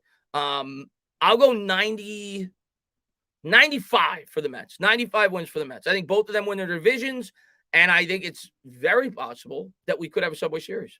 I'll go 101 for the Yankees, 95 for the Mets. I think we got 2 really good teams in New York. All right, let's see what we got. Will, he says, I think we got a chance in the NFC East. I don't really fear the division. Cowboys lose every single year when expected to win. Hurts is no better than Daniel Jones, and Commanders, we own them. Let's see. If we got a chance in the NFC East, I don't really fear the division. Cowboys lose every single year when expected to. Well, you're talking about in the playoffs, but the Cowboys have beaten the New York Giants pretty much when Dak has played every game since his rookie year. I agree with your point about Hurts not being better than Daniel Jones. I'm in complete agreement with that, but I do think the Eagles, at least as of now, going into the year, have a more complete football team. They got a really good offensive line. They got a really good ground attack. They're good. They're good on the lines. They're much better than the New York Giants are, at least as of now, on the lines, until proven otherwise. Hopefully, the New York Giants show us this year that they're improved there. But I'm still definitely going to give the edge to the Eagles over the Giants, at least going into the year. But that's why they play the games going into the year. People could laugh at it all they want. The only people that were picking the Eagles before the year started to have a good year were Eagles fans. Go back and look at everybody, not just Giants fans, ESPN, everybody had the Eagles winning 5 or 6 games, just like they have the New York Giants doing this year. So let the season play out. Who knows? New coaching staff, similar to what the Eagles had last year. Maybe the New York Giants spark something like the Eagles did, but I'm not predicting that. I'm not going to go crazy before the year starts. What's up, VT? Jakey says, the fact we didn't sweep Washington last year might have been the letdown of the year. Well, we should have. We should have absolutely won that first game. There's like 3 instances. If they happen, we win the game. So that was the game with the phantom holding call too, right? On Daniel Jones. Obviously, the Darius Slayton drop and the offsides penalty that many would argue was not even offsides on Dexter Lawrence. So, and the one thing that I always go back to when I think about that Washington game that pisses me off, 2 plays, 75 yards. Giants go down, score a touchdown. They allow Taylor freaking Heineke. And we could point to all the things that the New York Giants should have done and what should have happened, and they absolutely should have won that game. How do you let Taylor Heineke go 2 plays, 75 yards for a touchdown after you just scored? And that was all too familiar last year with this New York Giants defense, whether it be closing out first halves, things like that. So that, to me, was the backbreaking play of that game. What's going on, Nicky Sad, man? Thanks for popping the stream, man. He says, also, how conservative we were after the Bradbury interest. Yeah, for sure. Michael says, Tana, how serious are you going to take what you see in the preseason? Not too serious. I mean, I'm going to be interested just like you guys. I'm going to be excited because football's back, but not too serious. I'll be interested to see how the new coaching staff handles preseason, because remember, Joe Judge didn't even put any of the starters in there at all last year. So, you know, I'll watch it. I'll analyze it. I'll look at the rookies, but I'm not going to read too much into it. It's a vanilla playbook. The best coaches are not going to show you what they're bringing in the regular season. So you can never read too much into the preseason. I remember the Giants went undefeated in preseason like 3 years ago, and they were horrible. And I think it's the Lions when they went 0-16, or the Browns, whoever it was, went undefeated in the preseason. They went 0-16. So preseason means very little to me. I'll be looking at some of the guys.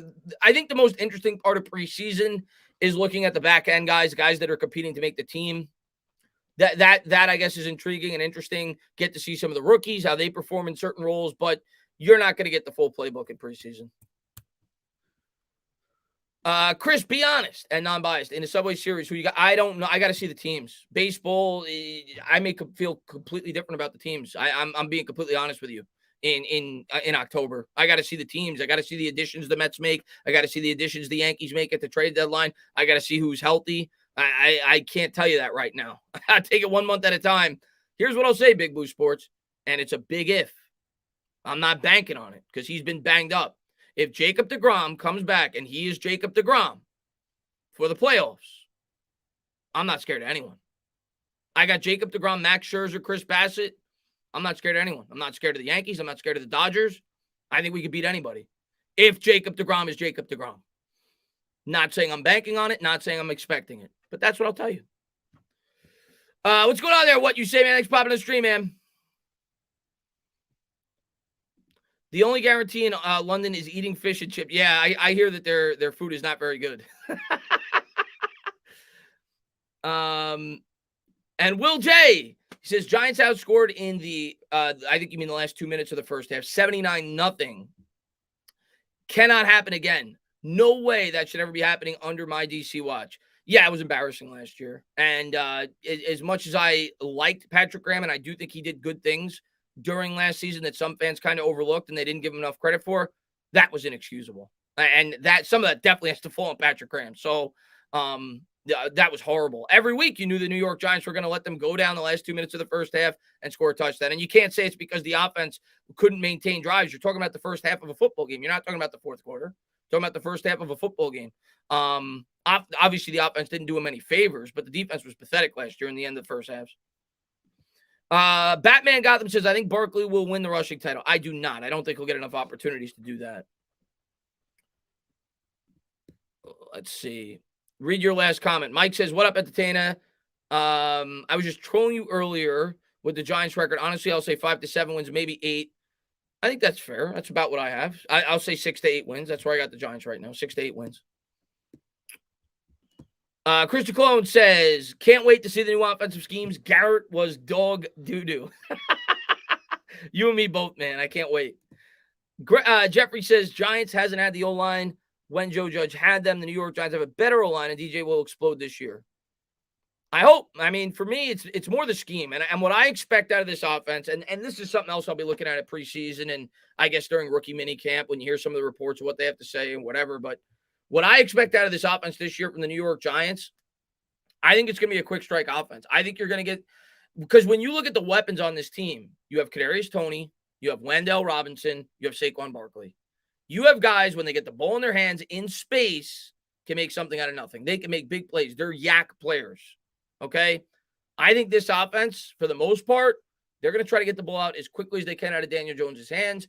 They're going to try to scheme up separation early on, and I think we'll do a much better job of that than the previous regime with the offensive play caller. There's going to be a lot of pre-snap motion, and I think you're going to see a lot of, 3 steps and boom, out of the hand. I think you're going to see a lot of quick slants over the middle. That's what I think it's going to be. I think it's going to be a lot of yak in this offense. That's what I expect next year, at least going in. Those are my initial expectations. Let's see what we got. Tudo says, salute day, Chris. Drop by your office to pay our proper respects for all Giants fans across the world. Slap all the stinky boys who lose out the doors. What's going on, Tudo? Good to see you, man. And Tom says, have the Giants criminally underused Cam Brown? No, I don't think they've criminally underused Cam Brown. I don't think Cam Brown's very good. I think he was a project when we brought him in. We'll see if he makes the team. I hope he does. I'm rooting for him. But no, I don't think they've criminally underused Cam Brown. He was a 6th-round pick. I mean, no, I don't think they have. VTJ says, I'm hoping Dable QB sneaks on third. Not. I'm hoping not. Luke says, what do you expect from Golladay and Danny next year? I think they're both going to be better. I mean, they can't be worse. Specifically Golladay.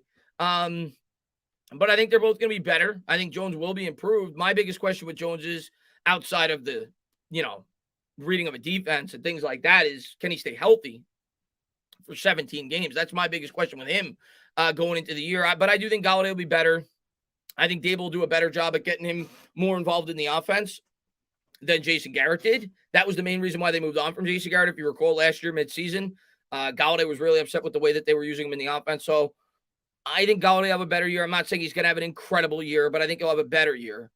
And I think Jones will have a better year. I just don't know if that's going to be good enough, but I think he will have a better year. I'm not going to put stat predictions out there because then people say, oh, Chris, you said he was going to throw so-and-so touchdowns. I think he's going to be better. I think he's going to be a more improved quarterback this year. I just don't know if it's going to be a big enough leap. We'll see. Harry says, hey, Chris, sorry for being late. The schedule isn't the hardest, but we aren't a team as of now. We need decent offensive line. Well, that's the key to this season, man.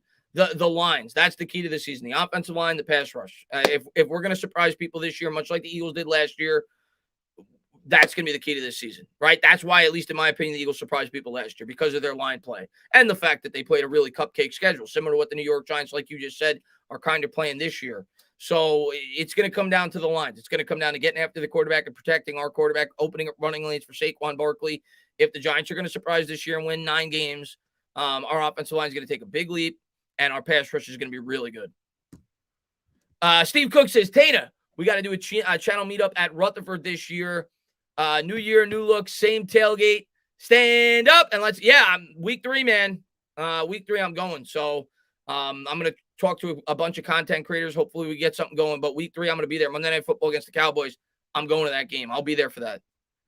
DeGrom says, and at Dog Sports, I actually agree with honest fact giver. New York Jets potentially have 3 Pro Bowlers and All-Pro linemen. Additionally, CMG is a top 10 center. Okay. I mean, you know your team better than mine. Shea says John Feliciano is the X factor on the O-line. Haven't had solid center play since Richburg. He's definitely a part of it. I wouldn't bank on Feliciano. Feliciano to me is a middle of the road offensive lineman, so I'm not going to bank on him to have a great year this year for the Giants. I think he's a stopgap option. To me, the X factor is Evan Neal. I think if Evan Neal is really good year one, which we'll see, but if he is, I think that could significantly improve the interior part of the offensive line, because if they could, you saw what it did with Andrew Thomas last year. They said, Andrew, we're going to put you one-on-one, and everybody else is going to try to double team everybody, and we're going to try to make it work. If you could do the same thing on the other side with the other tackle, I think it's going to make the interior so much better. So I think Evan Neal's the X factor. Obviously, Andrew Thomas has to stay healthy as well, but if those two tackles are really good, I think we could get by with our interior offensive line. So I'm going to say Evan Neal. I think Evan Neal's the X factor on the offensive line. Mike says 1 Eagles, 2 Satanese, 3 COVID commandos. I like it. What's going on, Mike? Jeremiah Butler, what's going on, man? Steve says, Chris, do you think it'll be similar to a West Coast offense? I think it's going to be similar to what the Chiefs do. And that is, I think it's a variation of the West Coast offense. That's what Andy Reid brings to the table. So, yes, I'm not going to say it's going to be like identical to a West Coast offense, but yes, if I had to, if you said, do you think it's going to be more Air Coryell, more West Coast? I think it's going to be a variation of the West Coast offense. So, yes, I think it'll be more of the Andy Reid variety. I think they're going to use the running back a lot more out of the backfield in terms of catching passes, a lot of quick throws over the middle. I think they're going to get the ball out quick. They don't want Daniel Jones to think too much. They're going to try to scheme up wide receivers to get open quickly and try to create big plays. I mean, we have a lot of yak players on this team. Christian Clone says Glennon's numbers way better in 20, number 1 pick in the Jacksonville scheme. Yeah, well, yeah. I mean, when you look at Mike Glennon's stats, last year was by far his worst season as an NFL quarterback. Some of it probably has to be attributed to the scheme. Some of it has to do with probably all the injuries we had, how bad our offensive line was. Not that Mike Glennon's a good quarterback at all. He's a horrible quarterback, but he was at least a respectable backup until last year, where he looked like he couldn't even play in the NFL. Who do you think calls the plays? Yeah, this is I saw Taco ask that. That's a good question. A lot of people have had this question before the year starts. I obviously think Daboll's going to be heavily involved in the offense for sure, but I think Kafka's going to call the plays. Kafka was a guy that was really in demand. There was a lot of teams that wanted to bring him in as their offensive coordinator. I honestly, in my heart, don't think he would have left the Chiefs' opportunity, because Kafka's looking at the Chiefs' opportunity as, I got Pat Mahomes.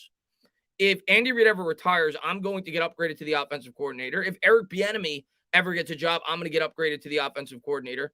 I don't think Kafka would have left that opportunity to come to the Giants to not call plays. So I do think, if I had to guess, Mike Kafka is going to be the play caller for the Giants. And Joe Shane has come out and said ideally they would like the offensive coordinator to call the plays, not the head coach. I think Daboll's going to have a lot of influence on the offense. I think they're going to work collaboratively, but I think Kafka is going to be the play caller, if I had to guess. T, what's going on? Air raid spread offense, yak with Tony. Yep. Yeah, I think it's going to be a variation of several offenses, but yeah, you're going to see a lot of 4 wide sets, get the ball out quick. For sure. It's going to be a combination probably of what Buffalo and Kansas City did. Tom says Tana and Trina gets a $375 million contract. That'd be awesome. Looking forward to going back on Patricia's channel. And I'm looking forward to going to training camp, actually. I'm going to get to meet her there when I go, if it's open to the public. Coded Trout says, if we don't get a play-by-play stream of the Thanksgiving game, can we get a play-by-play stream of your Thanksgiving dinner? And here we go. Looking over the table right now. Got some cranberry, got some stuffing, we got some turkey. Where's the gravy? Yeah, maybe I'll do that. Maybe I'll do a play-by-play of my Thanksgiving dinner. That's a good that's a good one. Tudo says, we will be in London's game on October 9th for the Giants game, but most of us have been banned and can't enter due to last year's soccer Euro Cup, if you remember Ulster. Well, Tudo, man, I hope you stay safe out there and make sure you don't get into too many fights. I know last year you told me you got into a lot of you got into a lot of rumbles when you went to the Eagles games. Hopefully stay out of trouble. Zahai, man, what's going on, man? He says, let's blanket go. Let's go. Tana, do you think Gettleman is the worst GM in Giants history? I mean, I'd have to really look into and dive into Giants history, but since I've been watching the team, yeah, I mean, he has to go down as the worst GM. He didn't accomplish anything, right? I mean, at the end of the day, now that may change. Like if Daniel Jones turns out to be a great quarterback, maybe we look differently at Gettleman overall, but we're still not going to look at him great. But in my lifetime, yeah, he has to go down as the worst GM. At the end of the day, as bad of a job as Reese may have done over the last 5 or 6 years, the guy won 2 Super Bowls. He had a lot to do with it, specifically the second one. The first one, I always say, was a lot more coursey, but the second one was definitely at least equally influenced by Jerry Reese. So for sure, Dave Gettleman, since I've been watching the New York Giants, it's not even close. I can't go all the way back in time, though. I don't know every GM the New York Giants have ever had. I know the Giants were really bad, for a long period of time before they started to get good in the 80s. Let's see what we got here. I'm so excited for the D-line. I think we can have 3 guys that get 9+ sacks. I don't know. I don't know in terms of who's going to get what, but I do think we're gonna be an aggressive defense. Yeah, in the salary cap era for sure. Reese, 10 years of murder. Listen. I'm gonna be fair with Reese. As you guys know, if you watch my channel, I was not a big fan of Reese. Reese put us through hell the last 5-6 years that he was here. I didn't like a lot of what he did, but I got to give him some credit. The guy won 2 Super Bowls, and in 2011, he had some big acquisitions. Antro Roll was a big acquisition. You got to give him credit for Victor Cruz. You got to give him credit for Mario Manningham. You got to give him credit for Hakeem Nicks. You got to give him credit for Kevin Bosch, I think was the center of that team of free agent. He was okay, but he was part of that offensive line. Jason Pierre-Paul, right? So did he make every acquisition? No. Eli Manning was obviously still not his. Osi Umenyiora was still not his. Justin Tuck was still not his. Members of that offensive line, a lot of them were still not his, but he had a lot to do with that second Super Bowl team. Ahmad Bradshaw as well. So he deserves credit for that. Let's see what we got. Coded says, what's one moment of Giants history you wish you could experience for the first time again? And what's one you wish you could totally forget? Well, totally forget. It's probably the Ravens Super Bowl in 2000. It's either that or the Eagles game with the Miracle at the Meadowlands Part 2. But I'll go with the Ravens Super Bowl when we returned a kick for a touchdown and then we gave one right back and the game was over. So I'll go with that one. In terms of one that, what was that? Let me read the question again. What's one moment in Giants history you wish you could experience for the first time again? It's got to be the Super Bowl, first Super Bowl that I got to experience as a fan, and that's the 2008. I mean, I said it that night. I remember saying it. I'm like, nothing will ever compare to this again. Not just with the Giants, just in sports in general. Like that moment was so incredible and unpredictable and unexpected. That entire run, not just that Patriots game, but the entire run. It was just an unbelievable ride that I don't think I will ever get to experience again as a fan. I'm not saying the Giants won't win another Super Bowl, but I don't know. I don't think I'll ever get to. I don't think it'll ever be in a fashion like that. Beating the undefeated Patriots, 18-0 coming in. Before that, the game in Lambeau Field against Brett Favre, where he never lost at home in the playoffs for the most part. To go in there in those freezing conditions and win that game, beating Dallas the week before that in Dallas with Tony Romo, getting to see Terrell Owens cry like a little bitch. That year, that run will never be topped for me. So I have to go with that. Zahai, man, thank you very much, man. Let me throw it out there. Trevor for Kayvon. I think you mean Trevor Lawrence. Trevor for Kayvon, Tony, a first, second, and a fourth. I'm assuming you're talking about Trevor Lawrence. That's the only thing I could assume you're talking about. I mean, here's what I'll say, Zahab. If I felt that Trevor Lawrence was an elite quarterback, I'd probably do it. If I felt he was for me to make that trade, I have to feel like Trevor Lawrence is going to be a top 5 quarterback. That's the only way I make that trade. If I don't make the trade. Period. And right now, if you ask me, I'd probably lean no based off his rookie year. But of course, he was put in a really bad situation. So I would lean no towards that trade. I would continue to build up this roster and find my quarterback in the future. But if I was a GM and felt that Trevor Lawrence was going to be the next Aaron Rodgers, like a lot of people felt like he potentially could have been coming out of college, you have to entertain it. The quarterback's the most important position. Jeremiah says, I love Gettleman. What's your big Eagles fan? Of course you do, Jeremiah. Dominic says, Tana, take a seat, scoops the mashed potatoes, opens the hanger, then comes to the airplane. And it's good. Can't wait for the Thanksgiving stream. Yeah, man. I'll definitely stream my Thanksgiving dinner. I think you guys would enjoy that more than the Giants game. The infamous Brady saying we're only going to score 70. Oh, dude, when Plaxico Burress, you're talking about when he made the prediction before the Super Bowl. I think he said it was I forgot what he predicted. 2017 or something like that. He said the Giants were going to win. And he laughed at. He said that they were only going to score 17 points, and then we held them to 14. What's your one upset win on the schedule? All right, let's pull up the schedule again real quick. If I had to pick one upset, because there's always one, usually, unless you have a year like last year where our entire team got hurt. The year before that we had, or it was 23-17, so like that's what it was. The year before that we had 2018 we beat the Bears when the Bears were really good, where they went 11-5. We beat the Seahawks in 2020. Nobody saw that coming.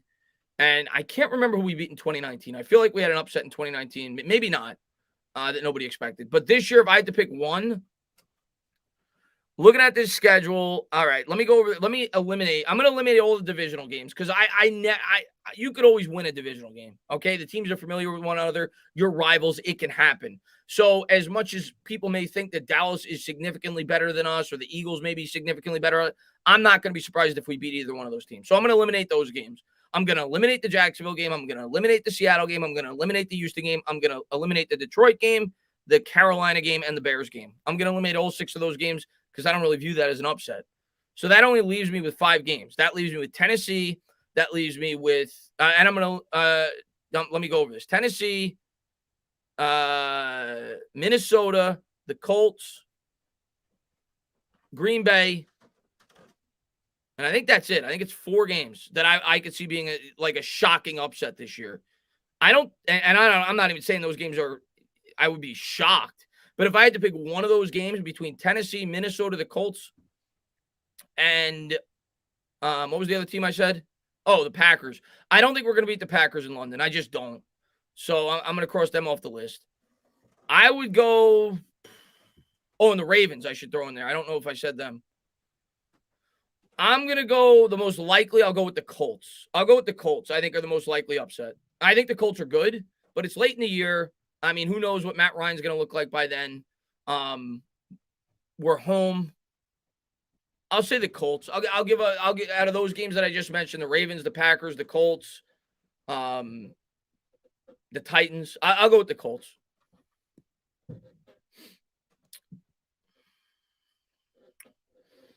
We got a shot to beat the Ravens.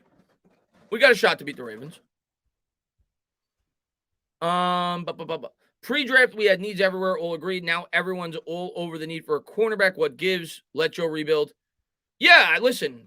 I still have that same belief. I knew, as I've said in several videos, I knew we were going to have holes no matter what we did after the draft. But I still have to talk about what I think the holes are for this team going into next year. I think cornerback as a whole. I think it's at least a strong concern for me going into the year. I'm not ragging on the Giants for it. I expected us to have holes, whether it be the edge, if they didn't address it early in the draft, whether it be the corner, whether it be the right tackle if they didn't take one early. So or the interior offensive line. So I knew we were going to have holes. So I'm not destroying the Giants for it. I knew you couldn't fill every hole before the year started, but it is a hole, or at least it's a concern. Brandon says, I see y'all beating Tennessee Eagles fan here. I hope so, man. If we beat Tennessee week 1, that's going to give us a lot of hope for the rest of the year. If we start off 1-0, you win in Tennessee, and then suddenly you look at it, you're like, oh, wow, we could start 3-3. And then we got 4 really winnable games after that. I mean, if you look after our first 4 games, I mean, you tell me if you're an Eagles fan. I mean, Jacksonville, Seattle, Houston, and Detroit, those 4 games, if we start 3-3, you're suddenly looking at 4 really winnable games.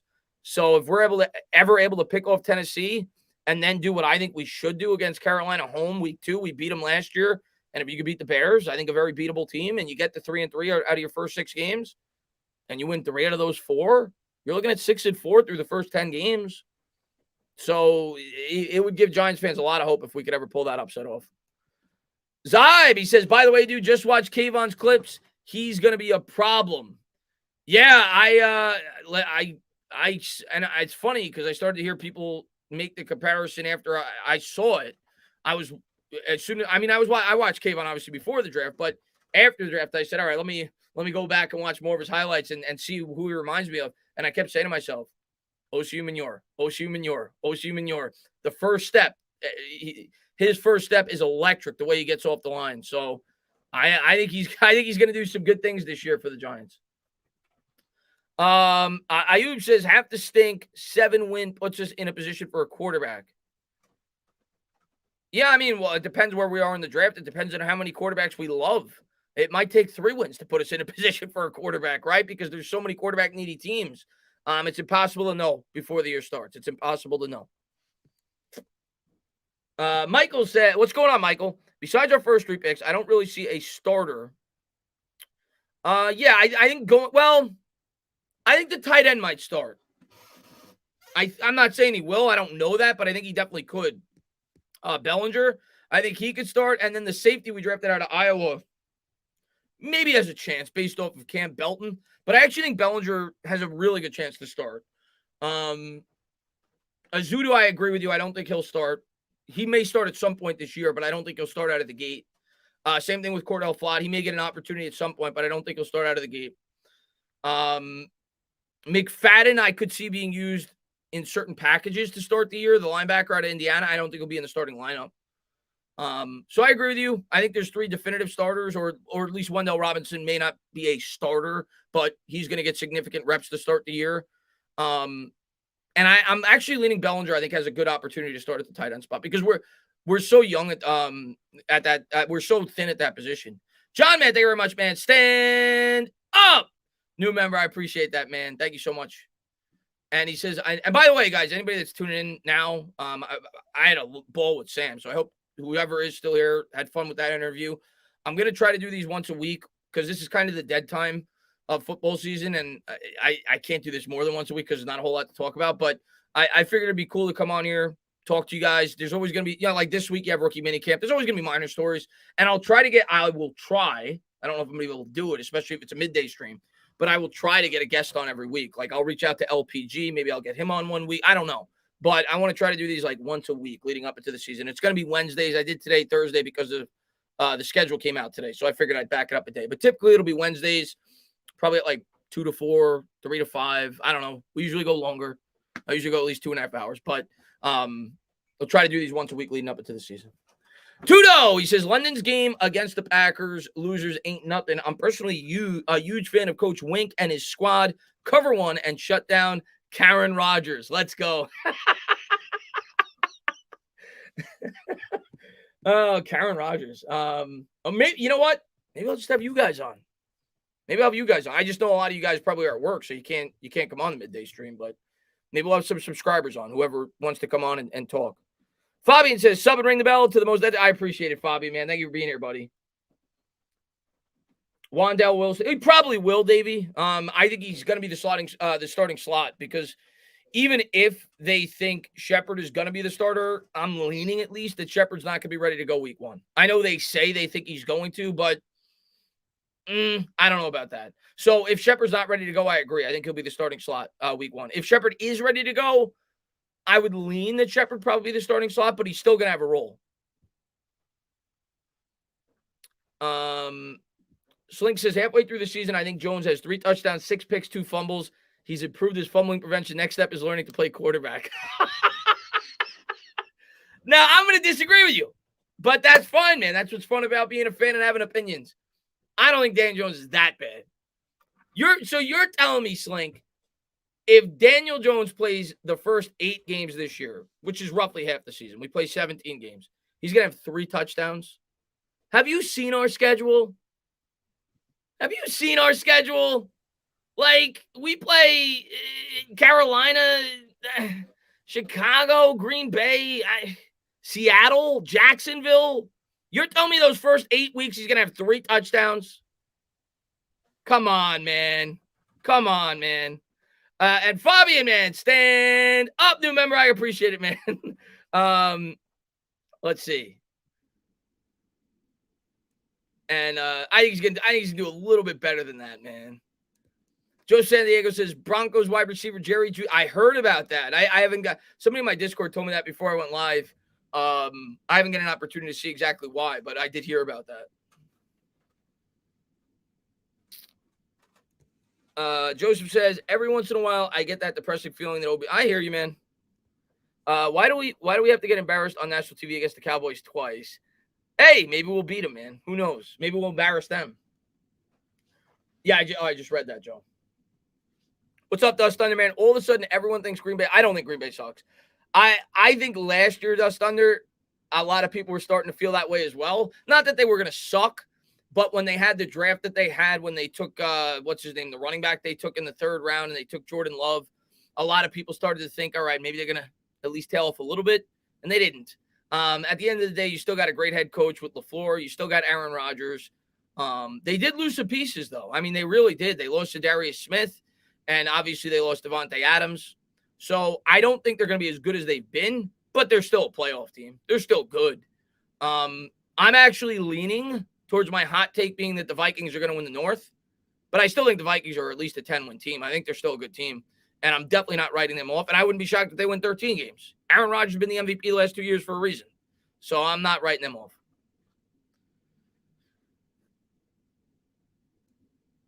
They don't have Aaron Rodgers, apparently. No, they do. Last I checked. Rodgers is a fraud in regular. Yeah, but that's when we're playing him. We're playing him in the regular season. We're not playing him in the playoffs. So, you really think he's playing a full season? Also, I didn't say that. I didn't say he's playing a full season. I would lean no. I mean, history would tell us he's not going to play a full season. The guy's missed, I think, 13 or 14 games over his first 3 years in the NFL. So, unfortunately, and I hope I'm wrong, but unfortunately, history would tell you that no, Daniel Jones probably will not play a full 17 games. But I do think he's going to do better than you give him credit for. At least I hope. Davey says we're winning. I sure hope we win the division.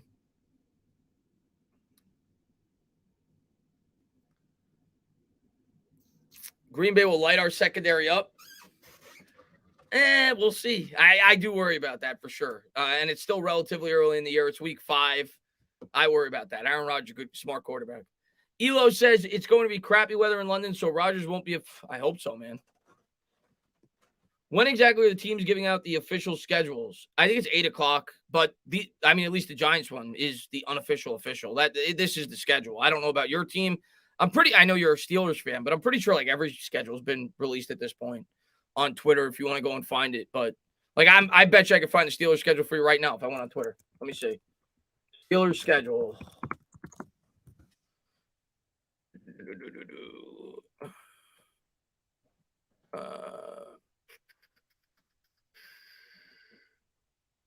I don't know.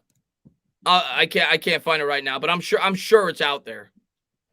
Oh, here it is. Oh no, that's the home and away. It's not the order. I'm looking at the Jets schedule. That just popped up on my feed. This is the first half of the Jets schedule. Ravens at the Browns, and maybe Watson won't be playing, but still a pretty good team. Cincinnati at the Steelers. Their first 4 games are against the AFC North. Ravens at the Browns, Cincinnati at the Steelers. That's tough. Dolphins at the Packers, at the Broncos, Patriots, Bills. Oh my God. The Jets, I'm going to say, win 1 out of 3 against the North. I'll give them 1 win, and that's probably being kind. I'll give them a win home against the Dolphins. They lose at the Packers. They lose at the Broncos. I got the Jets winning 2 games out of their first 9. Oh, my God. Is that not real? Nova says that's not real. Is that not real? I don't know. That's just what I read. Let's see. Tom.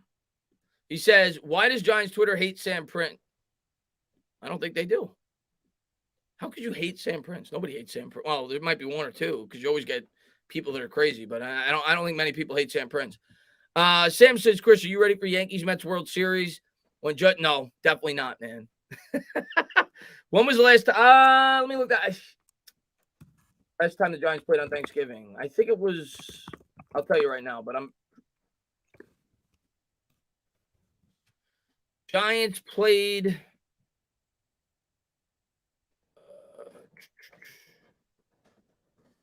somebody in the chat's going to know. I can't recall off the top of my head. Charlie, man, thank you very much, man. What first-round wide receiver will have the better rookie season? 2009. Yeah, I thought it was around then. What first-round wide receiver will have the better rookie season, and who will have the worst? Let me take a look at all the first-round wide receivers. I'm going to tell you right now, one guy that I think is going to have a big year, first-round wide receiver. He's a second-round wide receiver, actually. Christian Watson. I think Christian Watson's going to have a big year because he's with Aaron Rodgers. He's going to be one of the primary targets. Drake London, I don't love because of the quarterback situation in Atlanta. Garrett Wilson, I think he'll have a good year. I don't think he's going to have a great year, but he could. But I don't think he's going to have a great year with the Jets. Olave, I think he's really good. He's on the turf in New Orleans. I don't know much about their new offensive play caller, and Jameis Winston's the quarterback, but I could see Olave having a big year. Jameson Williams, I don't see having a big year in Detroit. Jahan Dotson, no. He could be pretty good, but he's not going to have like a great year. Treylon Burks, I don't see having a huge year. Maybe he does, but I wouldn't predict it. I'm gonna go with Christian Watson as the best rookie year of a wide receiver. I know that's a hot take because he's a second-round pick, and most people are gonna go with Olave probably, or I'm gonna go with Watson because of his quarterback more than anybody else. I'll go with Watson. Hot take there. Hot take. Let's see what we got. Styles. What's going on, man? He says, do you think this is really the Giants' schedule? Kind of upset we play Indy on 1-1. Flights and hotel are going to be outrageous at that time. Yeah, I think this is the schedule. I mean, New York Post came out and said that this is the schedule. So, yes, I think this is the schedule. And, yeah, we play on 3 different holidays. We play on New Year's Day, we play on Christmas Eve, and we play, obviously, on Thanksgiving Day. So, Giants playing a lot of holidays this year.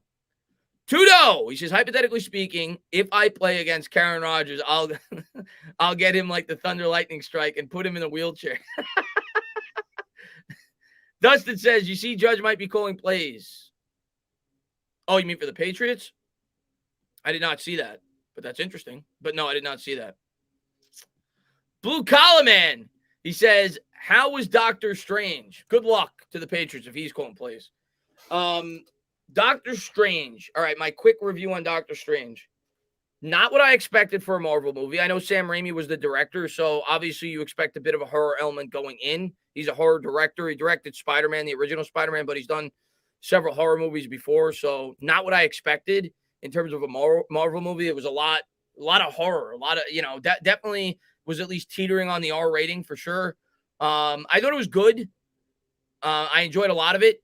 I wouldn't say it was great. I thought it was good. It was like a slightly above average Marvel movie for me. It was good, though. I definitely recommend seeing it, but I was hoping it would be better. But it was good. Definitely good. Wanda was great. Wanda was the best character in it, the villain. She was great.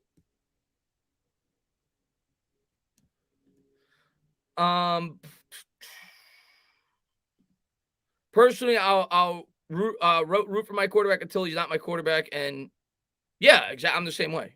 Why wouldn't you? Finity says artistic and horror themed and was necessary with Wanda going on. Oh, that part was awesome. That whole scene was awesome when she. Well, I'm not gonna say what happened, but that scene was awesome with the 4 superheroes and Wanda when, like you said, she went off. That was awesome. John, man, thank you very much, man. Chris, you really buy into Tony being on this team, especially with the Robinson pick. No show at voluntary was disrespectful. Just doesn't feel right. I do. I don't know if he's gonna be here long term. But I do think he's going to be on this team this year. Yeah, I do. I'd be pretty surprised if he's not. And I'm like you, when the Giants made that pick, I was a little bit surprised. I didn't initially think right away they're going to trade Tony, but I was a little bit like, I don't love the way this adds up because Wan'Dale Robinson does play a similar skill set to Tony. We got to remember, obviously, the new GM never drafted Tony, so we don't know how he feels about Tony long term. But Tony's still cheap. He's young. He's still got another 2 years on his rookie salary. And he's talented. So I don't think they're looking to trade Kadarius Toney at this point, at least this year, and hopefully not for the foreseeable future. Hopefully Toney explodes this year. But I think they're going to find a way to implement both of them into the offense. Like they said when they drafted him, they see a specific role for Robinson. I think Robinson's going to be a little bit more versatile version of a guy like Beasley for the Bills. I think his primary role is going to be in the slot, but you could certainly move him around.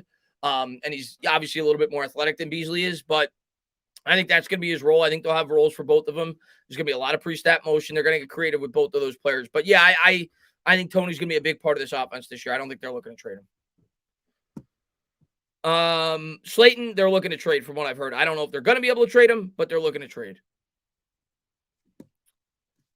I think those 4 straight division games will probably define our season, Chris. Of course, the division games always define your season. The key is getting to, all right, let me say what the key is. Looking at their schedule. Before we get to the divisional games, we've got Dallas, Washington, Philadelphia, Washington, and then Philly again. Before we get to those 4 divisional games, if the Giants want any chance to like be playing for the playoffs late into the season, I think they have to, at a minimum, have 5 wins. They have to, at a minimum, be 5-5 before they go into those games. If they're 5-5 entering those 4 games, if they split, they're 7-7. And then if you win 1 out of your last 3, you're 8-9. It gives you an outside chance to make the playoffs. But I'd say at a minimum, they have to be 5-5 before they get to those divisional games. Let's see. Matthew, man, what's going on, man? Bills versus Rams, first game of the season. That's a great game. And obviously, we knew the Rams were going to get it because the defending champion always plays on opening night, which is why the Bucs played the Cowboys last year. That's a great game. That was my Super Bowl pick, I think. I said it earlier in the stream, so that's a terrific game. What's going on, Zach Martinez, man? Thanks for popping in, man. I didn't look at the times of the games. Did they say the times of the games? You say you hate 425 games. They don't show the times of the games here. I'm sure they've been released, but they don't show the times of the games here. I would assume the majority of our games are at 1.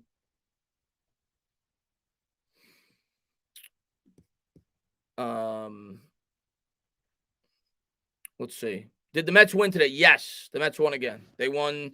The Mets have not lost the series yet this year. They've either tied or won every series they've played so far this year. But yeah, they're 22-11 now. And I think they're 6.5 up right now before the Braves and everybody else plays today in the division. Elo says, even though Robinson is on the small side, he's an ex-running back, so he's tough. And that's a big reason why he makes something out of nothing. 3rd in the nation in receptions. Yeah, I know. Yeah, for sure. I think his primary role is going to be the slot, though, with the Giants. But they will use him at times in the backfield, I'm sure.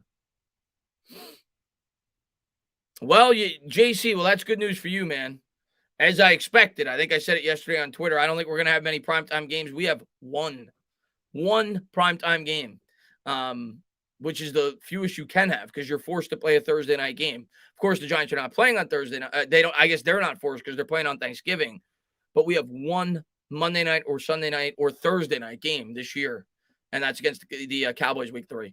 And I'm not too surprised by it because the Giants weren't good last year, and the teams we're playing weren't very good last year. So we play a softer schedule. We're not going up against names like Brady and Mahomes like we were last year.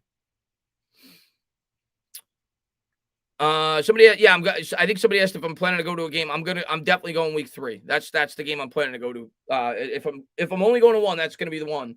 But I'm definitely planning to go to Week 3 against the Cowboys, Monday Night Football. And I'll probably go. I'm assuming the Giants will probably do like the Fan Fest thing again, like they did last year. If they do that, I'll definitely go to that. I'm planning on going to training camp.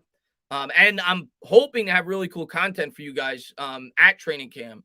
Patricia Traina, who I go on her channel at least like bi-weekly, told me if they allow the public in, she's going to give me like a VIP pass, whatever that means. But I think like I'm going to be like on the field, obviously not with the players, but I'll have like a pretty good vantage point, and I'll probably stream like at least some of the practice for you guys. I think it'd be cool for you guys to see. So hopefully it's open to the public. But yeah, I plan on going to training camp, and definitely if they do the Fan Fest thing, which I would assume they're probably going to do, I plan on going to that. And Blue Collar says, what team will be the surprise good team next year? Well, last year, the surprise teams were, you had the Eagles, you had Cincinnati, and you had, obviously, the Raiders. I think those were the 3 surprise teams last year. You had the Eagles, the Raiders, and Cincinnati. This year, like, what constitutes a surprise? Like, let me look at the win totals. Let me look at the win totals. NFL over-unders 2022. Before I look at this, guys, what do you consider a surprise? I'm going to say any team that has an over-under of 7.5 or less, if they make the playoffs, that's a surprise. That's what I will label a surprise. So that's how I'm going to do it. I'm going to look at the over-unders, and I'm going to see the teams that if I could find it, Here we go. NFL odds over-unders for all 32 teams. Okay. So 7.5 or lower. I'll go 8 or lower. There's 1, 2, 3, 4, 5, 6, 7, 8, 9, 10, 11, 12 teams that are 8 or lower in the preseason over-under. Which of these teams could I see being a surprise? Let me pull it up for you guys so you could see it. Add to screen. Okay, these are the teams, 8 or under. I'm not doing 8.5s. I'm doing 8 or under. You've got the New Orleans Saints at 8, the Steelers at 7.5, Washington at 7.5, Chicago at 7, the Giants at 7, Jacksonville at 6.5, Seattle at 6.5, Detroit at 6, Carolina at 6, the Jets at 5.5, Atlanta at 5, and Houston at 4.5. Houston, no. Atlanta, no. Jets, no. Carolina is at least somewhat intriguing because they play in a really weak division. If I was betting that, I'd bet the over. I could see Carolina winning at least 7. That's without looking at their schedule. They have a good defense. Their offensive line is still obviously a major question mark, and obviously their quarterback. They could be moderately surprising, in my opinion. Detroit, a lot of people are hyping them up a bit because of the way they finished the season last year. Maybe a candidate as well. I'm not in love with them as much as other people, though. Seattle at 6.5, I don't love. I hate their quarterback situation. Jacksonville, I'm not buying into. The Giants, I know you guys hate when I'm a homer, but I think they're at least an interesting possibility based off their schedule. The Bears at 7, I don't love. I'm not a big fan of their quarterback, new coach. Washington and the Steelers. You always got to give the Steelers credit. They'll probably find a way to win 9 or 10 games. So I wouldn't be surprised personally. I don't even know if people would consider them a surprise because they always have a winning year. I know they got a rookie quarterback or Mitch Trubisky this year, so I really don't even want to count them.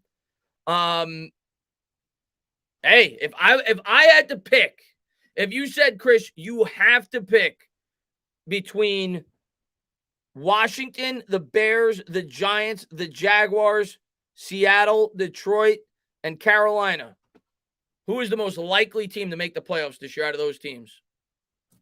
I would lean. The Giants are in the discussion for me out of those teams. They really are. I would have Carolina. I would say Carolina, the Giants, Detroit, and Washington.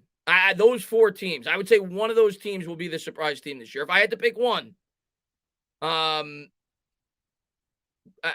would say one of those 4 teams: Carolina, the Giants, Washington. Yeah, Carolina, the Giants, Washington, and the Lions. But I don't love the Lions, man. I don't love the Lions as much as most people. So I hope it's the Giants. I hope it's the Giants, man. I hope it's the Giants. No Cap says, who do you think our starting D tackle is going to be?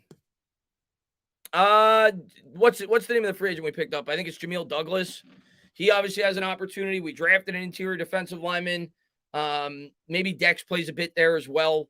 I'm not 100% sure who the starting DT is going to be going into training camp. I think they'll figure that out during training camp, but there's a couple of guys it could be. The Saints. Yeah, Saints, we'll see. I still have question marks about them with obviously Sean Payton leaving and Jameis Winston. I think it's a decent to good quarterback, but they could. I mean, they have the makings of a decent team because they have a really good offensive line, and their division is weak. Carolina is obviously not great. Atlanta's not great. So they could be a team that wins 9 or 10 games, Caleb. I wouldn't be surprised by that at all. It depends. It depends on how Winston plays. We're winning. I sure hope so. Justin Ellis. Yeah. Oh, yeah. Justin Ellis was the free agent we picked up. The D tackle. But over under 9.5 sacks for Leo Williams. I'm gonna go under, but I think he's gonna have a really good year. I'm gonna go 8 or 8.5 for Leo. I'll go slightly under, but I think he's gonna have a really good year because I think he's gonna benefit, obviously from having some help now on the outside. I think that's gonna help him. But I think he's going to have a good year. I think he's going to have like 8 or 8.5. I think he's going to have a good year. Leo doesn't suck. Leo doesn't suck. He's not worth the money we gave him, but he doesn't suck. He's a good player. Pack Rat, let's go. Well, we'll see, Pack Rat. We'll see if they allow the public in. Yeah, I think he's going to have a good year. I think Leonard will have a good year. I'll say 8 or 8.5 sacks.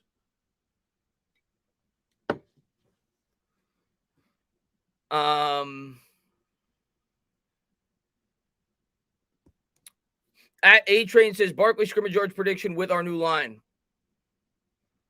All right, if I'm going to make this prediction, because he might get hurt, but when you're asking me for projections, I'm projecting it based off that he's not going to get hurt. If Saquon Barkley plays all 17 games, what do I think his scrimmage yards will be? Okay, well, I look around the New York Giants roster right now. We're very thin at running back. Who do we have? Right? I mean, we don't have like a really solid number 2 running back. So the way I look at it is Barkley's going to get a good amount of touches, I think, going into the year, and they're going to see if he can stay healthy throughout the majority of the year. So I'm going to go. I'll go if he plays all 17 games. That's the caveat. I will go 1150 on the ground, and I'll go 750 through the air. I think they're going to use him a lot as a pass catcher. I'll go 1,900 scrimmage yards for Saquon Barkley. And I could see him doing better than that, but I'll set the bar a little low. I'll go 1,900 scrimmage yards for Saquon Barkley. I think he's going to have a lot of receiving yards. Blue Collar, man, thank you very much, man. What great team is going under in wins? All right, let me pull up the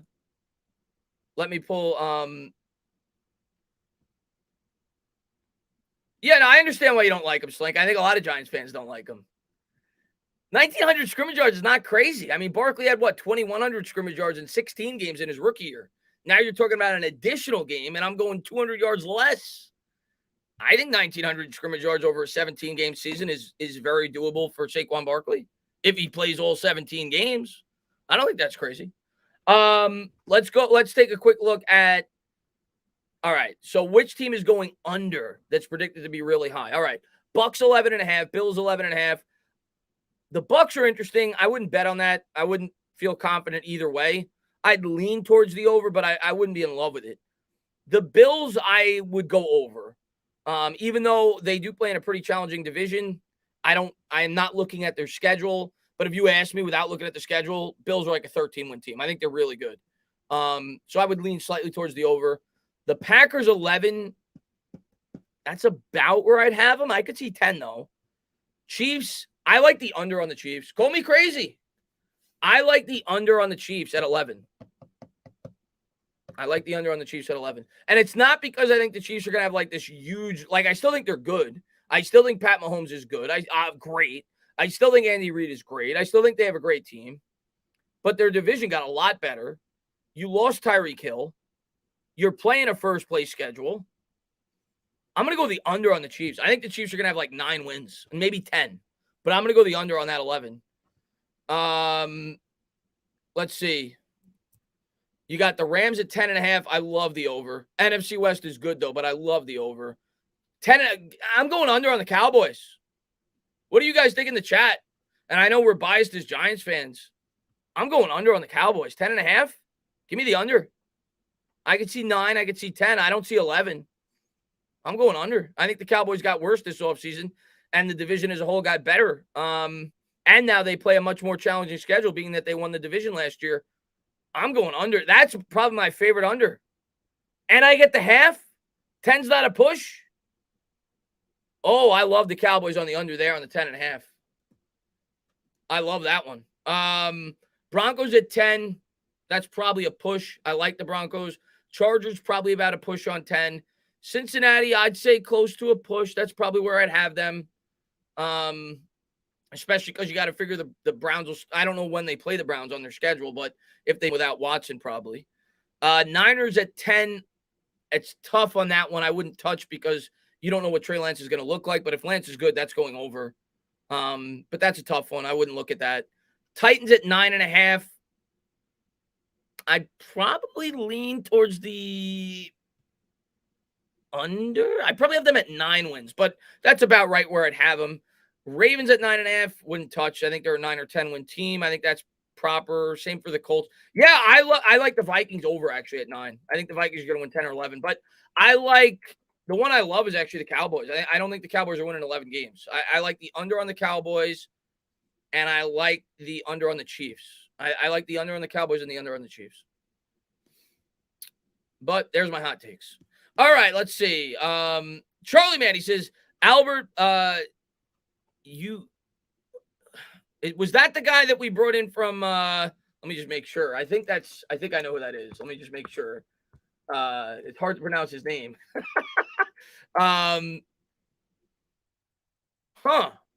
I don't know much about this guy. I thought that was the lineman that we brought in from I'll have to look into him. I obviously now he's still with Denver, I assume. Let me look into him. I'm assuming he's still with Denver, and you probably think he's going to have a breakout year because of Russell Wilson. I'll keep my eye out on him. They lost Noah Fant, right? So that would make sense, right? They have a vacancy at the tight end, and maybe he does. Maybe he is the guy that has a breakout season. Is he like a fantasy sleeper this year? Bill, man, thank you so much, man. Damn, sorry. Well, I definitely suggest watching the first 50 minutes. I had Sam on the channel. It was awesome. So definitely check that out. Bill says, damn, sorry, I missed most of this. Saquon has definitely earned a 2,000 all-purpose short season. He has a shot with the Gettleman jinx behind us. I think 1,900, 2,000 is realistic if he plays all 17 games. Jeff, man, thank you so much, man, for the $10 donation, man. I really appreciate it, buddy. Thank you very much. Bold prediction, Matt Breida gets more snaps than Saquon. Well, it would require a Saquon injury, but if Saquon gets hurt, yeah, he will. But if Saquon stays healthy, he's not getting more snaps. I mean, Matt Breida, let's look at his snap total since, he's been in the league. He doesn't get a ton of snaps. I mean, he's had, in terms of attempts, he's had 20. Last year, he had 26 attempts, 59. He had a good amount of attempts with the Niners, 123, 153, 105. But unless Barkley goes down, he's not getting a ton of attempts. He's been used sparingly his last 2 years in the league. I'm sure he'll have a little bit more of a role than he has in the past this year with the Giants, being that he's the primary backup. I don't know if he does, Danny. I think he told me he had a podcast. I don't know if he has a YouTube channel, but I think he has a podcast. And he definitely has a Twitter handle. I don't know if he's on YouTube. He might be. I don't know, though. I'll ask him. Next time he's on, if he is, I'll definitely tell him to promote it. I don't think he is, though. He probably will be shortly, if I had to guess. How hyped would you be if we beat Tennessee? I'd be freaking thrilled. I'd be pumped up, Danny, if we beat Tennessee. I mean, to me, if you beat Tennessee, that opens up the possibility of getting to at least 5-5 after 10 games. And if you do that, at least we have some interesting football late into the season. So I'll be thrilled if we beat Tennessee. Because I look at week 2, I say, all right, we can beat Carolina. We get to 2-0. You get to 2-0, you don't know what's going to happen. So that would be great if we could pull that first week upset. You like the Patriots under 500. What was their over-under? I didn't even see it. They actually have them under 500. They have them at 8.5.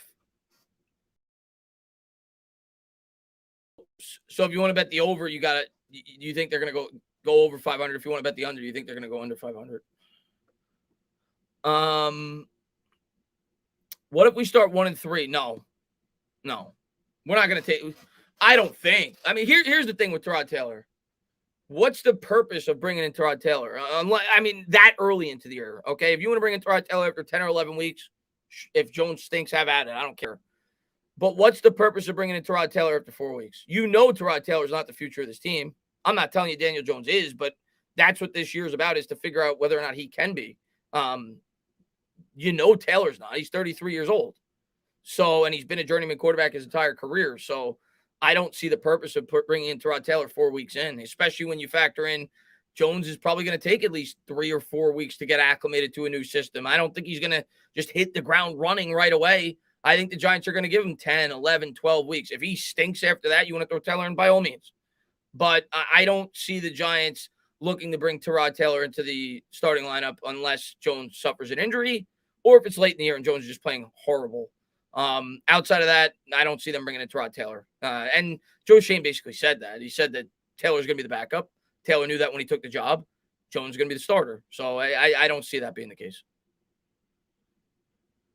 But what's the purpose, Alex? What do you gain from that? Like, if you bring in Taylor, is he going to want to? Here's what I'll say: if Tyrod Taylor becomes the starter for this football team that early in the season's over. We're not making the playoffs. I'll tell you that right now. If you're pulling Jones after 5 weeks, the season's over. Tudo, man, thank you very much, man. New York Giants 11-6 next season, because the way I look at it is, if you're going to pull them after 5 weeks, the Giants are like 1-4. You're not pulling them if you're 2-3. If you're 1-4 or 0-5, the season's over. Tudo says New York Giants 11-6 next season, and we say forget about it. Let's go, my man. Let's go.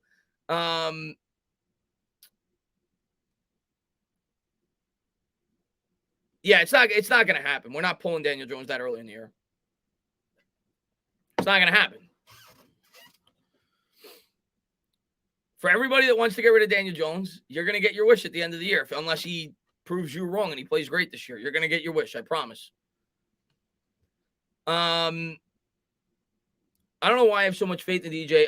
I wasn't like this with Eli, but DJ really has I hope you're right, Bulldozer. I'm definitely willing to give him an opportunity this year. I have no choice. Taylor is an insurance against Jake from State Farm, banking on Jones missing time. If the team is rolling, Tyrod can keep it going. Yeah, that's exactly why they brought him in, to be a backup. And they also brought Taylor in. If they do move on from Jones, he's a perfect guy to start the season with a rookie quarterback next year, like he's done at several other destinations with the Browns.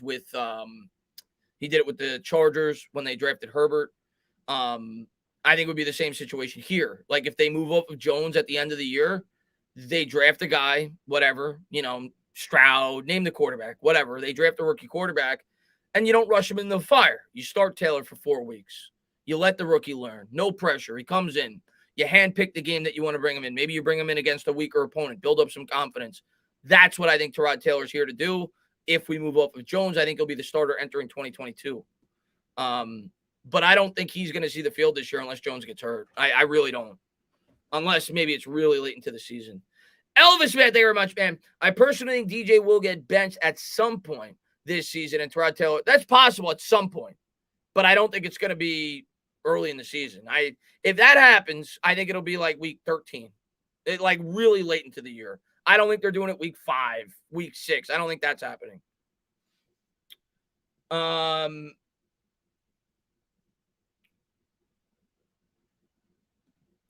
Tana, I saw a leak. We played Dallas on Thanksgiving. It is. No, it's true, Jay. This is the schedule. I mean, I guess technically it's not official yet, but this is the schedule as of now. I'm sorry. That's not the schedule. I lost it. Hold on. It's all over Twitter. You can see the schedule, but we open up in Tennessee. We play who do we play week 2? We play Carolina week 2. Carolina week 2. We play 3 home games in a row. We play Carolina week 2, Monday night against Dallas week 3, home. Chicago home week 4.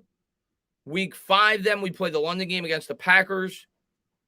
And then week 6, we play, I think, Baltimore home. Or is it on the road? I can't remember, but we play Baltimore. Then we have 2 road games in a row. So, yeah, I think Baltimore's at home, maybe. I think we play Jacksonville after that, and then we play 4 weak opponents in a row. Jacksonville, the Lions, Houston, and somebody else I can't remember. That's like our weak spot. And then we play 4 divisional games in a row. So that's the way the schedule breaks down. Jug says, what's the minimum stat line for you to say Jones was great? Great? I don't want to put a stat line on it. I mean, he's got to win his football games, period. He's got to put the team on his back. He's got to be good in big moments. He's got to be good in the 2-minute offense. He's got to make playoffs at least to be great this year. He's got to make the playoffs. And but statistically speaking, I mean, here's what I'll say. I don't like to put stats on it because stats to me can be so misleading. Like, you look at let me ask the chat. Do you think Kirk Cousins is great? You're probably going to say no. But if you look at Kirk Cousins' stats last year, you'd be like, yeah, he's like, if I didn't show you the quarterback's name and I just showed you Kirk Cousins' stats last year, you'd be like, holy shit, he's great. 30 touchdowns, 33 touchdowns, 7 picks. He's great. So to me, stats can be completely misleading. So I don't want to put stats on it. But if I had to, like, if you said you have to put a number, I mean, here's what I want from Jones. I want him to match his rookie stats in terms of touchdowns per game. He played 12 games. He threw 24 touchdowns. If he plays 17 games, that's 34 touchdowns. I won't say 34, 30 touchdowns. A 2-to-1 interception rate, touchdown to interception ratio, 30 touchdowns, 14 picks. But obviously without the fumbles that he had in his rookie year. Something like that, and making the playoffs. That would be a great year for me, for Daniel Jones. I'll say that. Fabian says, all aboard the Division Title Express. Choo-choo.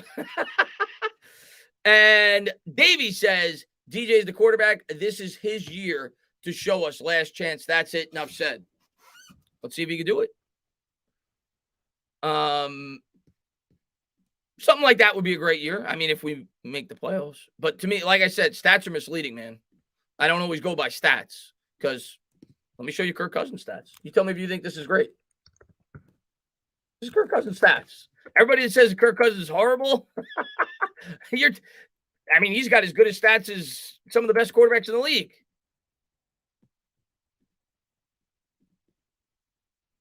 Where did I find it here? Share screen. There's Kirk Cousins stats. Kirk Cousins last year he played 16 games. He threw for 4,221 yards. He had 33 touchdowns and 7 picks. And he had a 103 QB rating. The year before that, he had 35 touchdowns and 13 picks. Last 2 years, he's thrown 68 touchdowns and had 20 interceptions. And everybody says the guy sucks. So if you think he sucks, then you're telling me stats are misleading. Like I think he's underrated. I think he's a better quarterback than people give him credit for, but stats are misleading. Let's see. Slink says agreed. What Debo's out top. Jones could throw. Well, if Jones does that, it's not a great year. I don't know what time the Dallas game's a night game. It's a Monday night game, the first game. The second game, I think, is at 4:30, the Thanksgiving game.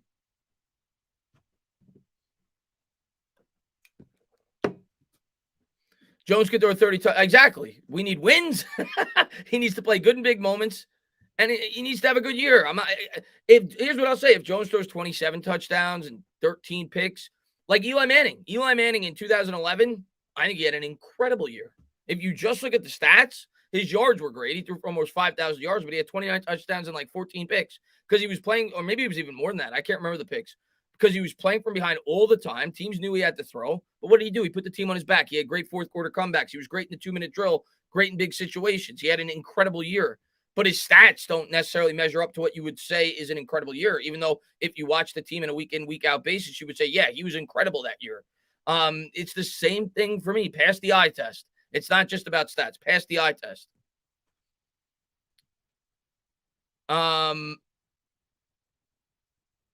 I think it's a 4 o'clock game, Joe, the Thanksgiving game. I did my quarterback rankings on Twitter the other day. I had Kirk Cousins at 14. I had Cousins at 14. I had who did I have at 13? I can't remember. I had Kyler at 11, Kyler Murray at 11. I had Dak at 12, and I had Derek Carr at 13. Those are my 4 quarterbacks just outside the top 10.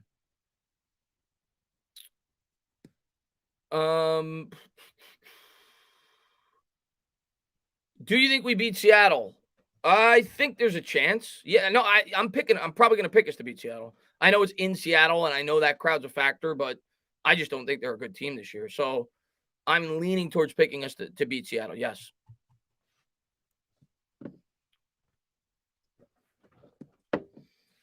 Anthony says, entertaining coming soon. Subway, I hope so, man. But guys, I've been live for a while. I think what time did I start the live? 5:15. So I've been live for over 2.5 hours. I am gonna go live on Wednesday. I'll see if I could get a guest on. If not, I'll probably start organizing some video callers. But I'll see if I can get a guest on next week, at least for like an hour or so for the midday stream. And I'll ask around. We'll see. Maybe I'll get different content creators on, whatever.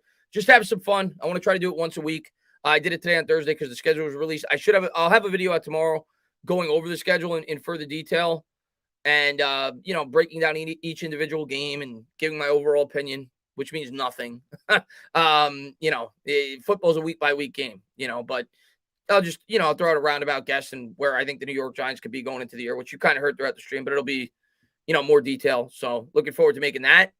And yeah, I'll be live on Wednesday. Thank you guys for popping in. Appreciate all the support you guys always show. And I'll see you guys on Wednesday. And I'll have a couple of videos out before then. Let's go, Giants.